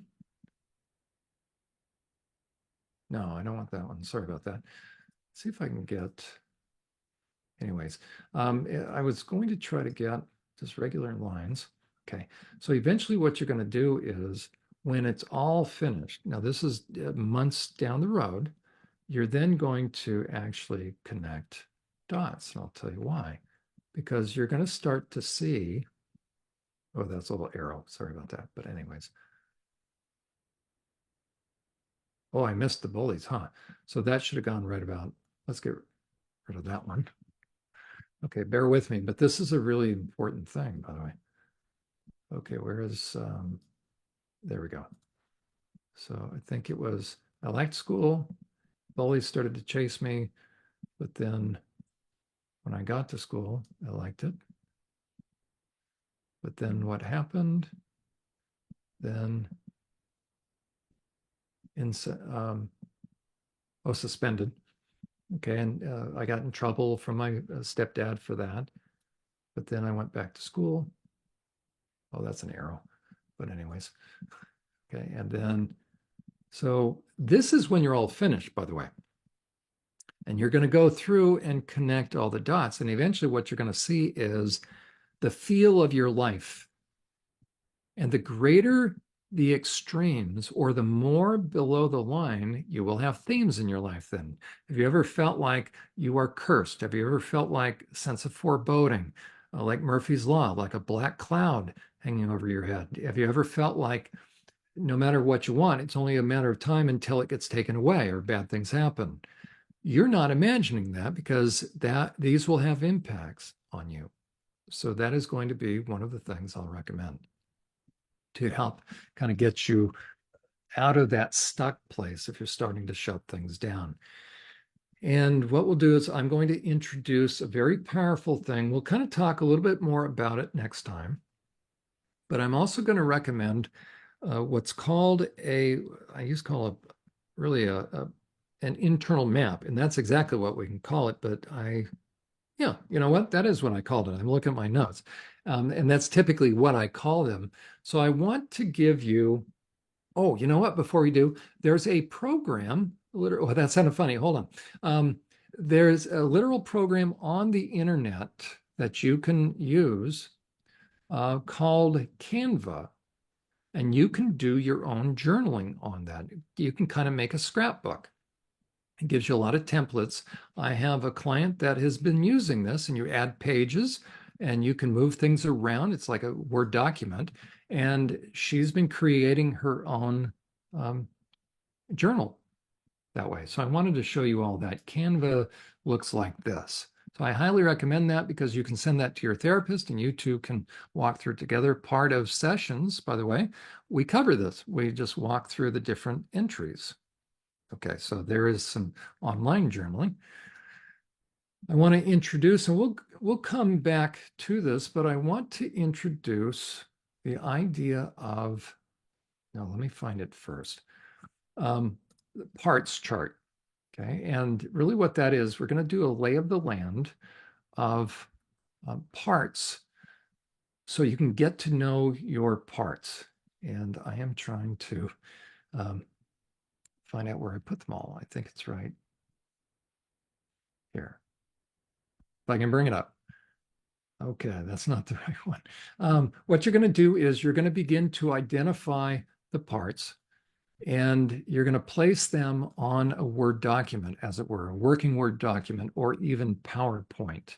And let me bring up a couple of different charts, by the way. So bear with me as I bring one of them up. Here is one that a client gave me permission. You don't know who she is, but her internal world kind of looks like that. And these are how many parts? There's probably more. So whether you want to call them alters or parts. And what she has found is there are different parts that had different jobs.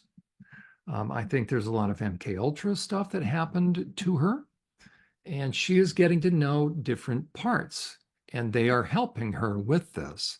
It started out with only a few, and the longer she has done this, she has begun to find that they want to identify themselves for her. Let me see if I have a couple of other examples. And, you know, that almost is a teaser, because I know I've been talking a long time. We're going to go into that more, you know, how to create one of those charts. Emma, maybe I can ask you, do you have any questions at this moment? As I am looking for, it's here somewhere. My apologies. Um, sorry, everyone. Oh, there we go. DID part. Okay. Okay. You know what? Okay. I'll share. Sorry, you all. Um, I'll show a couple of other examples. There we go. Let me do this.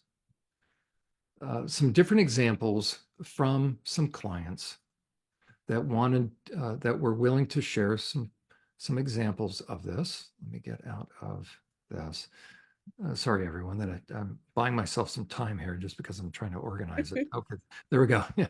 Okay, so here's one. As a matter of fact, this is on my website. So this was version number 1 for a client.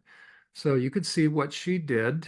She drew in stick figures and she included different rooms. So on the inside, this is just kind of top down. This is the talking room where we do therapy or where she interacts with people. This is her boardroom and conference table. No, I'm sorry, this is where everybody sits during therapy if they want. And this is the conference table. So when we're doing therapy, somebody is sitting here at that table. You see a sidewalk, as it were, that connects her inner world, and you see how some are kind of grouped and they're away from others. And here are her primary parts. So in this case, it would be Red, Candy, Alaya, and Max. And each are symbolic. Look at little Libby down here. Libby loves animals. And so Libby continued to have the client get animals, maybe a few too many. Alaya loves plants. Cheeks loves her dogs. What else do we have here? Tess loves music, but there are some that have no tolerance for plants. And as a matter of fact, I think it was Red that wanted to start getting rid of all the plants one day. Okay, so we had to work through that in therapy. Candy is very sexual, so she likes, or very flirtatious, shall we say. Okay, so and then the little ones that were hurt are over on the left. So this was the first version. Let me show you what recently the client has put together for herself. She's used AI and she's been able to produce that. So you see the sidewalks, but what she's done is she has found a way of helping it really resonate a little bit more as far as actual faces. Sorry, I was getting a little warm here. So you can see it went from stick figures. Not that there's anything wrong, but she decided, you know what, I want to try to make it a little more so it resonates a little more with her. And the different parts helped her do this. And so they would talk to AI and say, I want a little girl that has ponytails. And before you know it, right, it may take 3 or 4 or 5 tries, but she was able to get that. So you still have the same thing, dynamics as far as who is connected to who's associated with who feels okay. But then you look at over on the left, what do we tend to find? We have children not really having a good time, meaning in essence, you can see that they went through a lot of stuff. There's Candy. It turns out Candy is about age 17, and guess who wants to go clubbing? I mean, go out to clubs. Oh, yeah. But how do you think Red feels about guys? Okay, so could there be conflict? Oh, yeah. And then who has to pick up the pieces and go to work? Sanaya. And it's interesting. I recently asked the client, I'm a little slow, but I said, hey, I just noticed there's no sidewalk. So that leads me to believe that Sanaya probably is the one that comes into session saying, you know what? I think I just need to put all this away and forget it and just move on. So it may be that Sanaya is not wanting to really see a lot of this and therefore engage. Max, bless her heart, Max is the one that wants to give pushback, understandably, to say, you know what, I don't think any of this happened. So Matt is very smart. I'm sorry, Max is very smart, and Max is the one that makes me earn my keep. Because when we start to get close to something, Max will suddenly come out. And for this client, because she went through a lot, I think primarily SRA, a lot, and some of you went through, right, a lot. It's not uncommon in session for me to, in the span of 3 minutes, be talking to 10 parts. And they'll be shifting very, very quickly. And what I also noticed is Raven. And it wasn't until I saw this that the first time I even noticed or even discussion of Raven came up. There's a bonfire behind Raven, and look at what Raven is holding. Well, if somebody didn't want me to know about Raven, that would never be on there. Well, what part of her, the client, maybe gets activated, as it were, at certain days of the year, certain celebrations, shall we say, different holidays. Raven does. Who's the one that all of a sudden gave the client this compulsive thought of harming her dog with a knife? There we go. So it's very important then for the client and then me as the therapist, by the way, we can begin to talk about, it gives a real good visual sense of who's there. Let me give you a different one, kind of what I showed you a more advanced version or 2.0 version. This will show you that each person's inside world is going to be kind of conceptualized differently. It's whatever works. So with another client, again, both gave me permission to show these. So here's the one where it started out. We have kind of those that seemed close to the Lord and some that didn't. Over on the right, I made it into, and I was very flattered. These are some positive, influential people in her life. That's Alan Watt, by the way, if anybody's familiar with him. He passed away, but he did, I think, 14 years, 17 years worth of teaching on a lot of, the secret societies and other things that harm people. So I recommend him. There were a lot of parts of her, understandably, that feel evil and feel somehow that they are tied and connected to the satanic stuff, a lot of drug stuff going on in her life.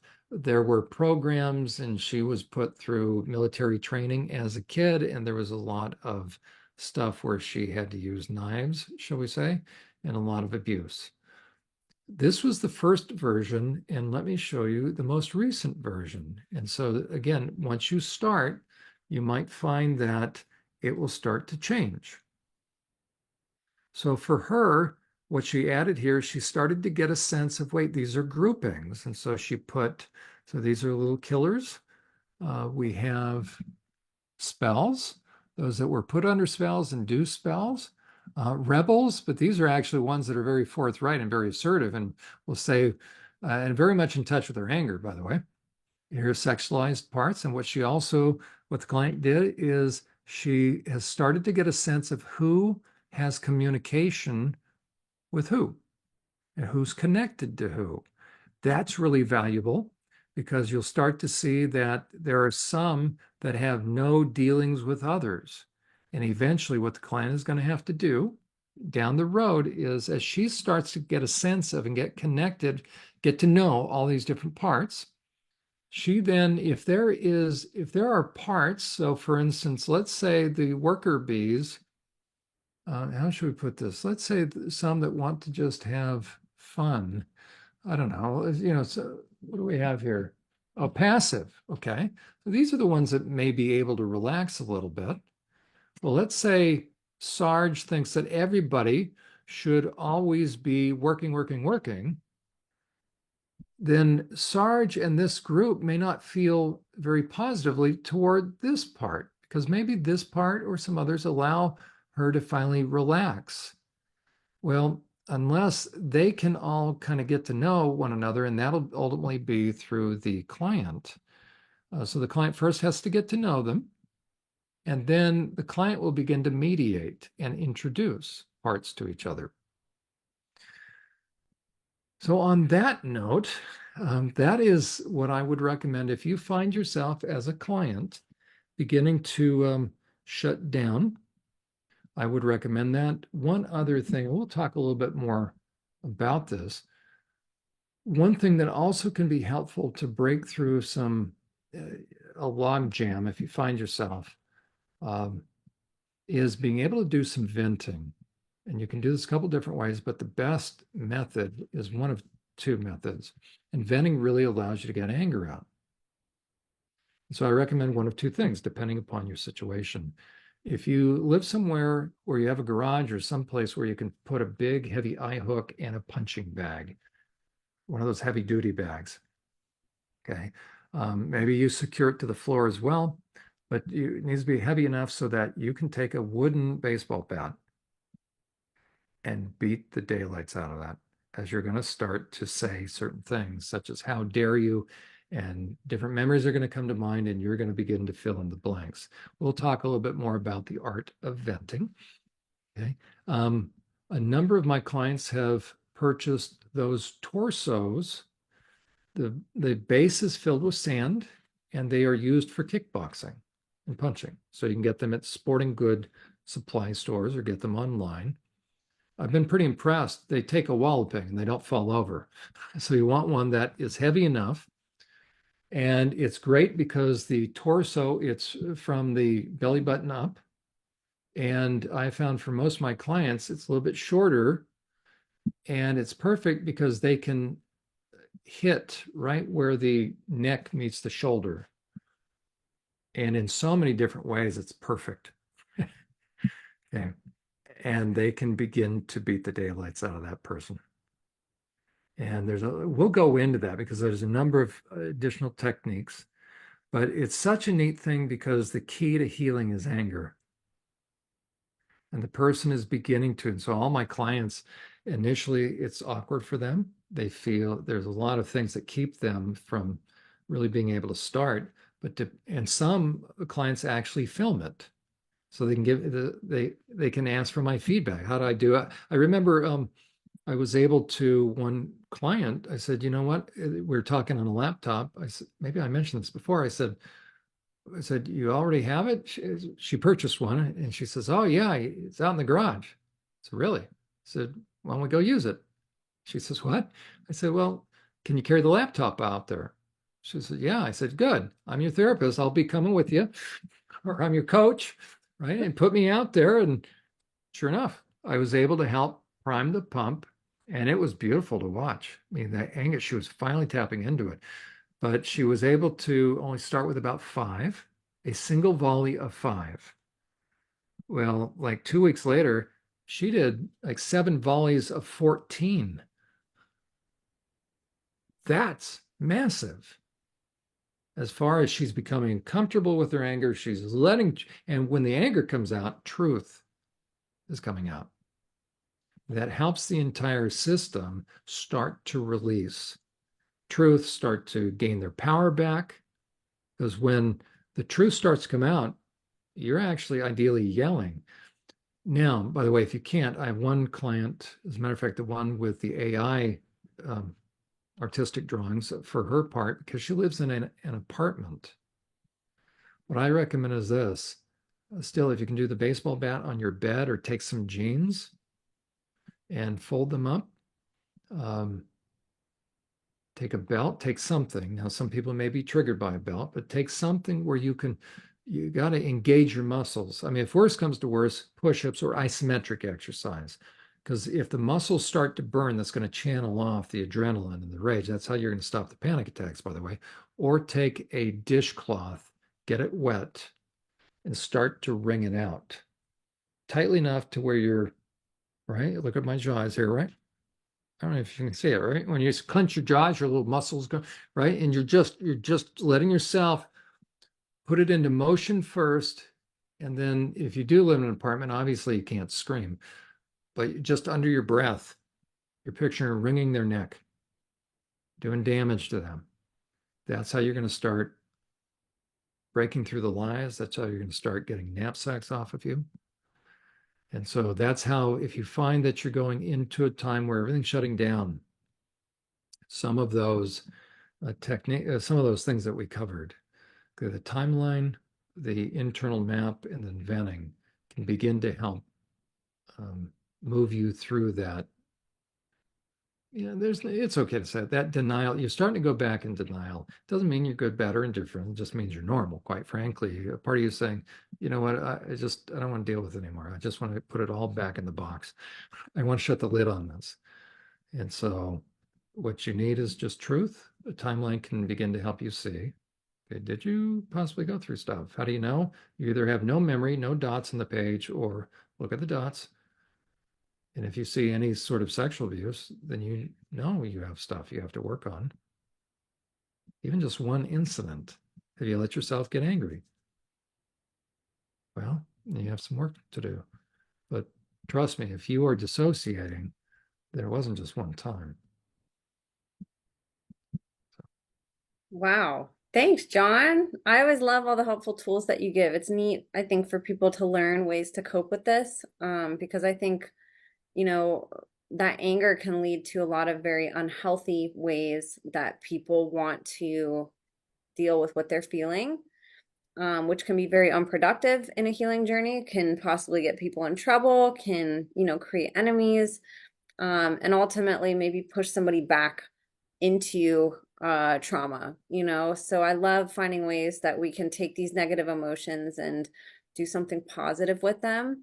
That's also good for our body, something like hitting a dummy and, grabbing a bat and hitting uh, the apparatus that you recommended to get. It's like those things too. Like it's really good for us to exercise and to do physical activity, and so I think that's a really great way that somebody can help channel that energy.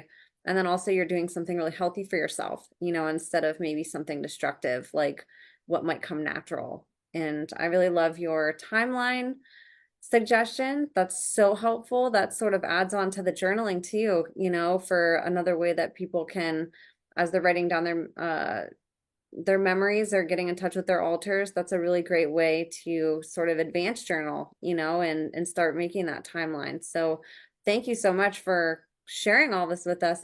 I always feel like we get free therapy from you whenever you come on. More than welcome. And Emma, again, I commend you for your work, your channel, right? You're helping to give survivors the safest space on the internet, as you're saying. It's true. So hopefully this can be helpful. And if somebody would like, I do have, on occasion, I have openings. I'm not soliciting. I never solicit for clients. But if somebody, Well, I'm going to solicit for you. You're an amazing therapist, and if people need one, I would highly recommend John. In fact, there's really nobody else that I would recommend to reach out for. So, well, I appreciate that. But the reason I make myself available is it breaks my heart to think that there are clients out there that don't know where to turn. Who can they say? I, of course, work with people online, just as you and I, Emma, are talking right now. That's how I do therapy these days, ever since, the COVID situation. So it's very comfortable then. Here's one recommendation. If anybody does do therapy online, I recommend that the client record their own session. And therefore, you'll actually need to send the link if you're the client. But it can be a tremendous thing because two things. One, you can go back and review it. But also, if you are dissociating during the session, and trust me, if you're getting into stuff, you're going to start to dissociate, then you can go back for two reasons. One, you want to find out what was discussed. But then there also is more than likely a part, because if you dissociated, a part pulled you in. Well, that means that part is either not getting with the program and is resistant, or either way. And again, we're not going to be putting it in that part's face, but sometimes a part really does need to kind of answer some hard questions, such as, why are you stopping the client? Well, say, Mary, you know what? I'll make this up, but I'm going to call Jane. So let's say a part. I'm going to say, Jane, I'm noticing something. Why isn't Mary able to make it all the way through? My hunch is you're pulling her in. Why are you doing that? Well, she doesn't need this. This is stupid. Nothing happened. Okay, well, then why are you pulling her in? So it can kind of, in a very healthy way, help each part take responsibility to hear. Because there are going to be those parts that hide journals. I think we've mentioned this before, right? They'll rip pages out. Well, it'll be the same process, but it's the same kind of thing, very objective. So let's say Mary records the session, and then next session I start with, well, tell me, what are your thoughts? And do journaling, by the way. So when you go back to watch a recording, make notes. What stood out to you? What did you say?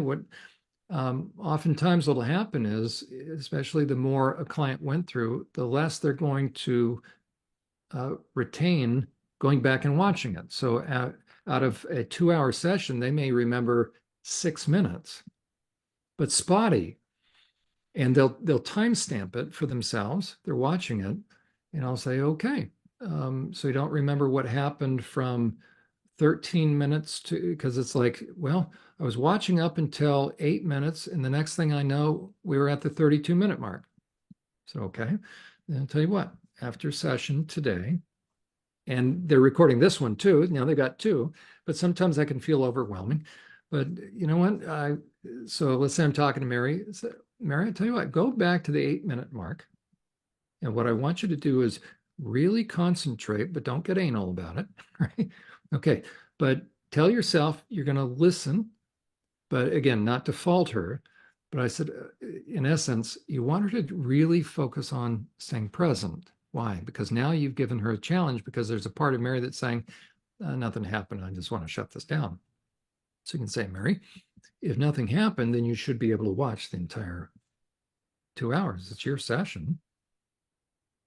So prove to yourself that nothing happened. So let's watch it, go back and watch the whole thing and take notes. And Mary will come back saying, we can't do it. So what? Because I keep having to go back and rewind it. Why? Because before I know it, there's a 32-minute gap again.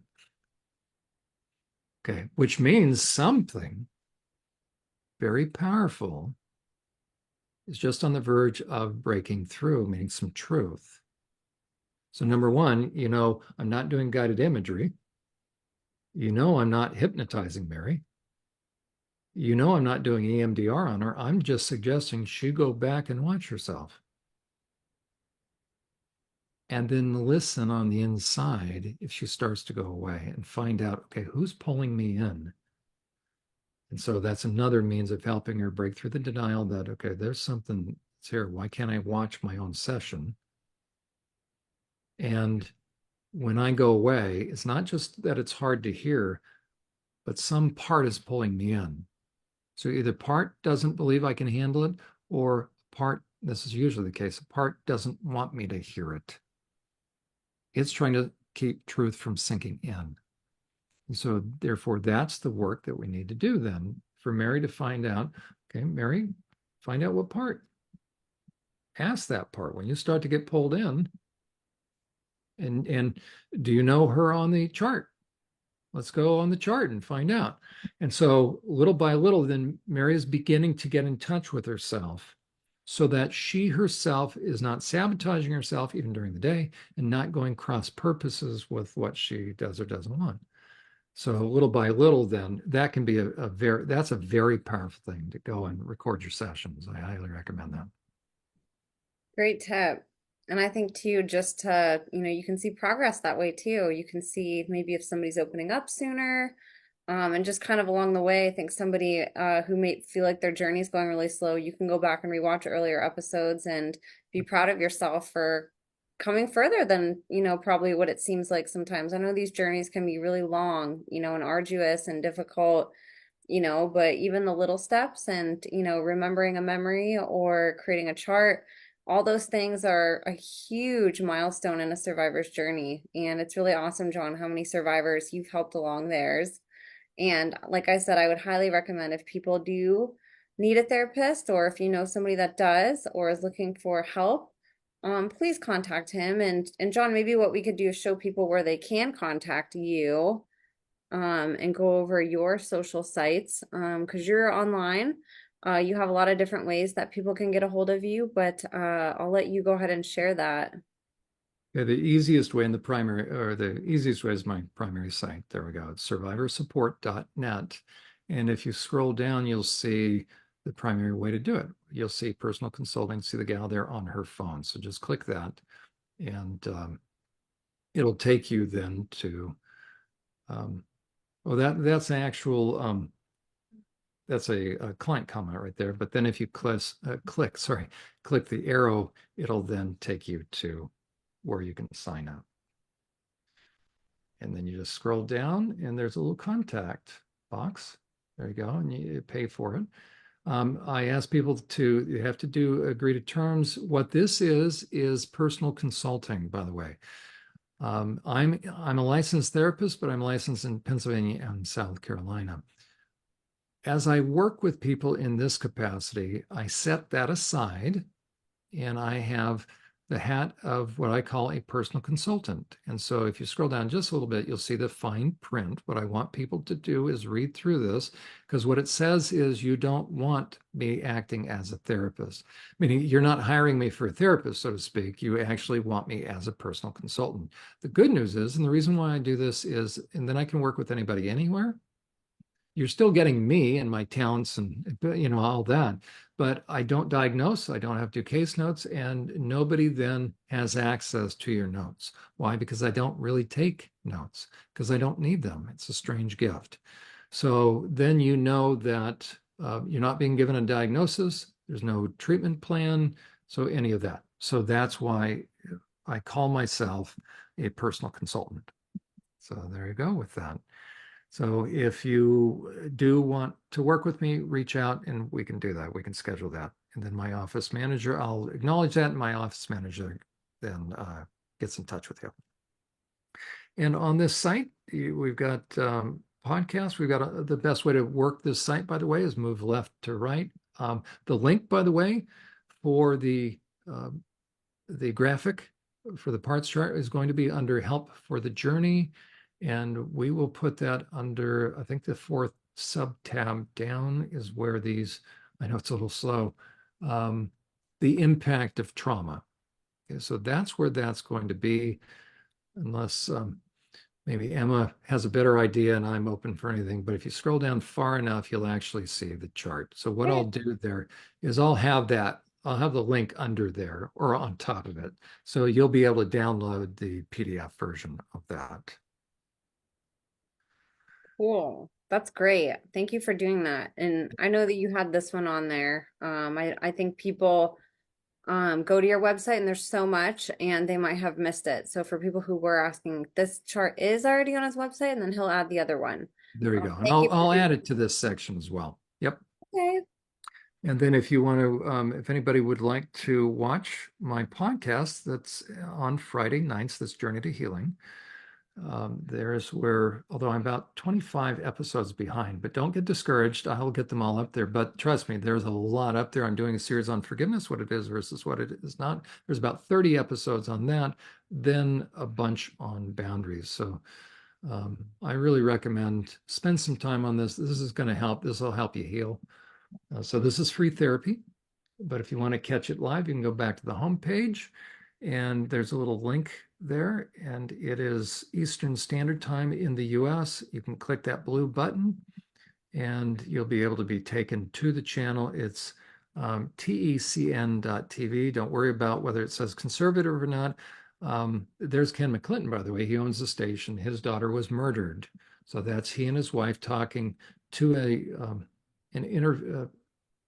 TV reporter or somebody that's interviewing them about the murder of their daughter. So he understands lots very well. That's why he asked me to do a program. So I'm the only counseling program on there. We will be starting, as a matter of fact, in a couple of weeks, Unmasking the Trans Movement live, and that'll also be on YouTube, and it'll be on TECN.TV. That'll be Sunday nights. There I am. That's right. So that'll be upcoming, but that'll be Sunday nights, 9 to 10 p.m. Eastern Standard Time. But right here, Journey to Healing, 8 to 9 p.m. Friday nights in the U.S. Eastern Standard Time. So that's my podcast. So the primary site is survivorsupport.net. I have another site, sort of my research site, and the one that I have that I take screenshots from social media, the stuff that I put on social media under the Insights tabs. But this is where you can see what I'm posting or some of what I post on there. There's a repository, as it were, of past posts.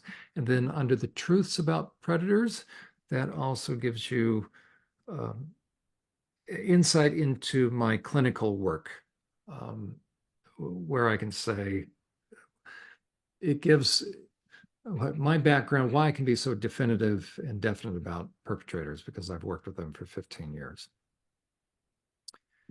And if anybody wants to find out about my whistleblowing from the Department of Corrections in Pennsylvania, it's right there when called to do hard things.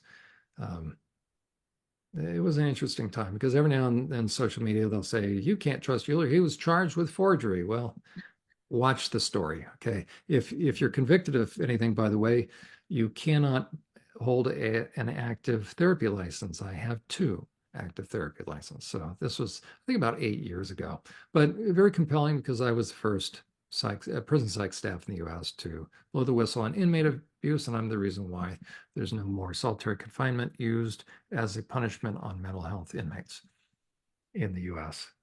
So then we do have unmasking the trans movement. So speaking of the trans movement, so there's this site, that's unmaskingtransmovement.com. There's a lot of episodes on there. There's information, myself and my co-presenter, Dr. Angelis. So a lot of information on that. Or you can go to, we've got BitChute. Oh gosh, some aren't coming up. But probably the best thing to do is go to the YouTube or BitChute. So sorry, we'll be working. We'll get it's all voluntary. So everything I do, right, is 100% voluntary. Yes, it's a lot of work. So there is most recent interview episodes, but if you go to the live tab there, this is our newest endeavor.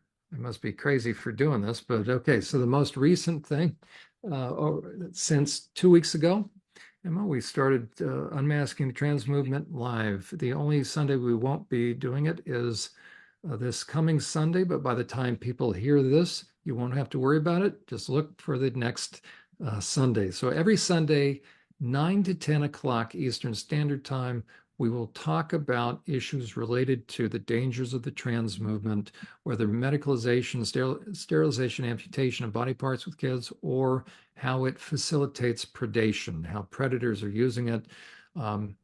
By the time people are listening to this, then the upcoming episode, we're very excited. Number 3 is Uta Hagen. She is a trans widow, otherwise known as a wife who ended up being married to a sexual deviant who was unfaithful and then started wearing women's underwear and cross-dressing.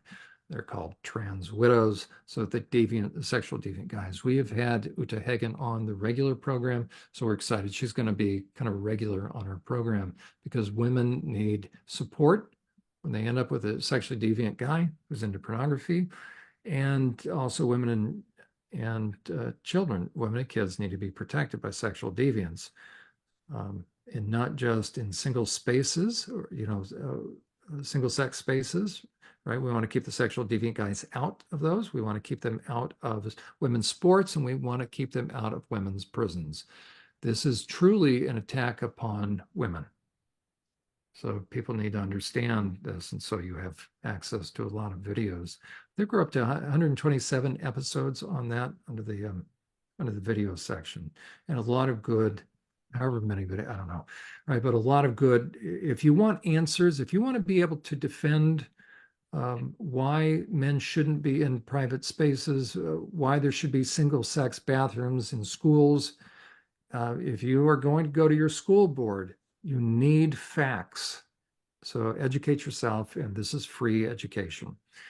And again, the crossover is predators love confusing people, and they love being able to gain access. The trans movement is easy hunting for sexual predators. So are churches, by the way. That's why churchprotect.org exists. And Emma, then what else do I have? I guess Twitter, and then my YouTube, either way. Yep. So what is this? Oh, this is my YouTube. Okay. So I somewhat have them separated out under the playlist section. I have to update that. So I guess I have 3 primary things. We've got our series, Emma, that we're doing, that's over on the left. Then Dangers of Trans Movement. If you want to learn about sexual predators, that's that 3rd one. And then the podcast really comes down to the series, Journey to Healing, so series on forgiveness and boundaries. So that's really kind of what all those videos are all about. And then what else? And then Twitter, I guess, huh?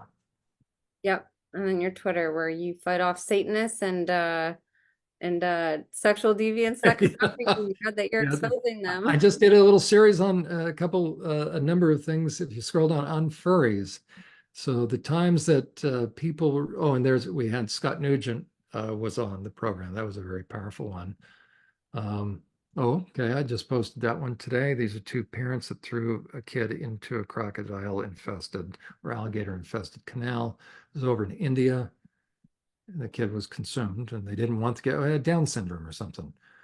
6-year-old, if I remember. So I wanted people to understand that, thou shalt honor thy father and mother. I want survivors to understand now there's something you can do. There's a line beyond which you are no longer honorable. So think about if you had a perpetrator that was a parent, you do not have to honor them. So that's why every now and then I'll post that. But it's not a blanket statement. And then if you scroll down, there's stuff on furries. And I will ignite the internet. When I talk about furries, when I talk about maps. So there's certain things. So you can tell based upon the amount of pushback, including the sexual deviant men that call themselves AGPs and those that try to protect them. Those are men that dress in women's underwear and drag. The ones that also are being welcomed by GenSpect. Okay, whenever I talk about those are the kind of people that'll make complaints about against my professional license, and so it shows you that whoa, where there's smoke, there's fire. So these are really some of the most deviant groups, deviant people, and those that are facilitating deviance. So wherever there's a Jeffrey Epstein, there's a Ghislaine Maxwell. So when you have a prolific perpetrator, you'll inevitably have those facilitating it. So you can measure the degree of that kind of dynamic going on by the degree of pushback on social media. So when they come out attacking, you're over the target. 100%. And you are over the target a lot. You have a lot of people that come out of the woodwork on Twitter. It's really interesting seeing it too. If I was a sexual deviant, I would think that it would be kind of a giveaway if you're going on and, attacking people, That's right. standing up for it. You think that they'd almost try to agree with you and like blend in, but they're very, very obvious who they are, which is interesting. And you have no trouble calling them out. So I think it's also neat watching your Twitter because we get to sort of see what you teach in action and we get to see these types of people and you can go look at their profiles. John posts the conversations. So you can sort of learn in real life what John talks about on here and get to see some of these people and how they act in real life and sort of just the unhinged nature of how they approach these situations. John And also does a great job. Oh, sorry, go ahead. Emma, by the way, I want to I've done this a number of times on different platforms. I was on a Slightly Twisted Female, Brittany Ruth. We did a talk and I threw the gauntlet down. I made a challenge. So we're going to do that again here.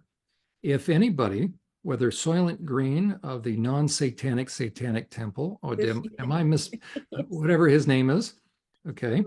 How do you pronounce it? Lucian Greaves. Lucian. Okay, Lucian, you said we could debate, and I haven't seen you.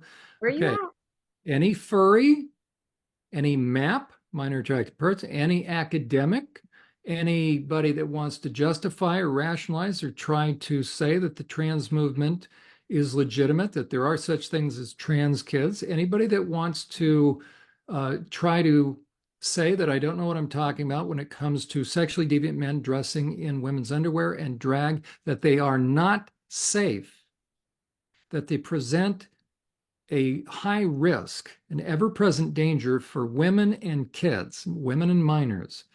Anybody that thinks that I am phobic, that I am extreme, that you want to come on and present your case, do it. We had Mr. Matt Osborne, is it? Am I saying his name properly? I'm trying to remember. We've had a number of people that will say, oh, I'll debate you. And I say, anytime. All of a sudden they go away. A guy run his mouth that he's over in England. His claim to fame is he was an inmate for a long period of time and trying to tell me I don't know what to talk about. Okay. So I said, well, come on. And all of a sudden they all go away. I I try not to be egotistical. I just know what I'm talking about. So if you are someone, you have an open invitation. I have no doubt Emma would facilitate this. We'll use our time, right? So Soylent Green from the non-satanic temple, um, satanic temple. Anybody that wants to try to say furries is fine in schools, drag queen story time hour is fine with kids. Any of these sexually deviant AGP guys, that they are nice. They're not a threat. That there are trans kids. Even I'll go so far as to say this: anybody that wants to try to say that there are gay kids, I'm telling you, there are not. A gay kid is a kid that's been unduly influenced or groomed.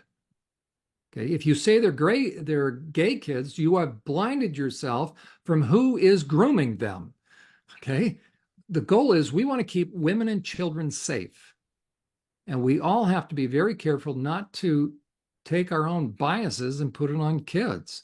If we intend to be the mandated reporters we need to be, if you're in a profession that it's a mandated reporter, but either way, we need to keep kids safe. So if anybody has any sort of credentials, right, if you want to come on and run your mouth and you're just going to, whine, don't waste our time. But if you think you want to prove a point and you have a point to prove, come on. You have a standing invitation to come on and we will record our discussion or our debate. And until that time, then you know what? What we're going to say is we know what we're talking about, Emma, you and me. And here's another, right? This satanic panic crap, right? If anybody wants to say that MK Ultra is not real or SRA, there's a few people that still want to poo-poo that. Come on, the program here, and we'll debate. So there we go. So there's my open invitation. Nobody's taking me up on this. If you're an academic and you want to push all these myths, right? So if you want to push the non-offending pedophile, virtuous pedophile, that's a bunch of crap. Okay, there's no virtuous pedophile. They're just too slick to get caught yet. So anyways, any of these topics, if somebody wants to come on, then they have an open invitation. So there we go. You heard it there first, you guys. I always think too, if you guys are online and you guys see people talking about it, if you follow John on Twitter, tag them and say, hey, why don't you go on John Uhler's show? Poke the bear a little bit, you guys. It's kind of fun. And John's always the first to step up and defend survivors and, try to put a rest to a lot of these I don't even want to call them rumors because they're not, just falsities that people spend all their time preaching online, and then attacking good people like John who are sharing the truth. So help bring awareness to it, you guys. Help us call people out and, follow John's page. He also does a really good job posting day to day, either what he's doing, what podcast he's going to be on, what podcast he's launching, and what's going on in the world, whether it's the trans movement, whether it's things that are happening in the church, whether it is anything survivor involved. He's really good at updating us on sort of what's in the news for the day and things to pay attention to.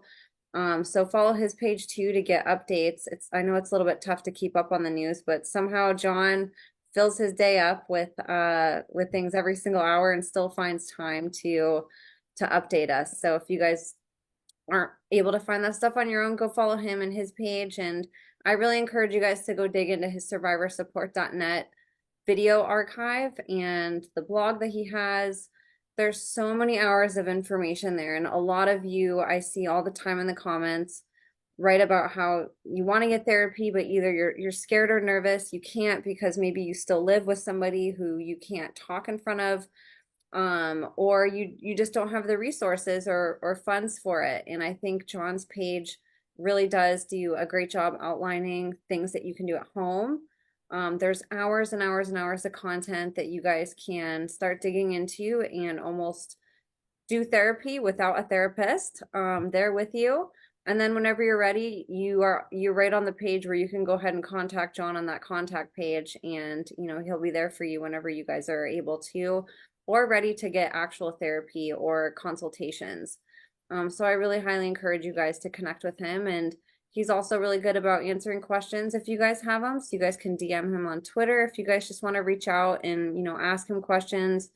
He's just a really accessible, really kind and generous person with his time and energy. So I encourage you guys to please go support and subscribe to his YouTube channels, go dig into his videos, follow and support him on Twitter, share the content that he shares, and just stand by him. We have a few therapeutic warriors on the battlefield. There's not enough, and I think the more we back up people like John and, set the example, we pressure other therapists to do the same. And that's really what we need. We need more Johns in the therapeutic community, in the consultation community.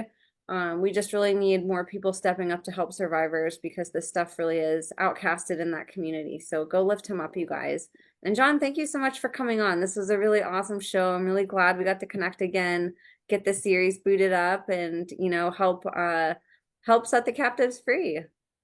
Right. And we'll continue. We're going to start to look at, again, how to get harmony in that second layer, the kind of the subconscious, the blue layer, and then we'll start to transition to looking at, okay, what's in that primary firefighter level, using the IFS terms, but that red level, that middle level, the most crucial, where the programming, using that word, where MK Ultra, where all the perps really focus their attention to make sure you never get free. So we'll eventually start to get into really the most important level, and we'll show you how to set captives free and really work on becoming unprogrammed. So we'll work on that. Wonderful. We're really excited for that. This has been a great learning experience, whether you're a survivor or whether you're an advocate like me. Understanding this stuff is really crucial in healing as a society, and being there for our wounded warriors coming forth and speaking out.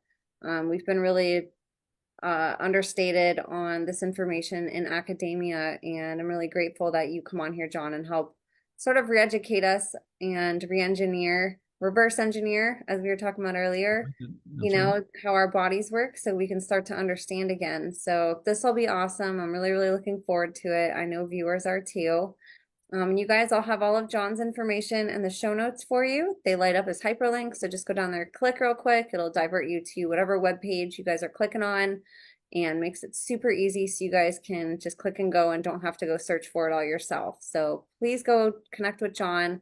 I'll have all my links in the show notes. Also, you guys, we couldn't do this without you. It's such an honor to have all of your support and to have your guys' belief and your generosity and your time that you spend here with us every week. So share this episode, send John some love in the comments, go follow him. Thank you guys so much for listening. God bless you, and we will see you next time.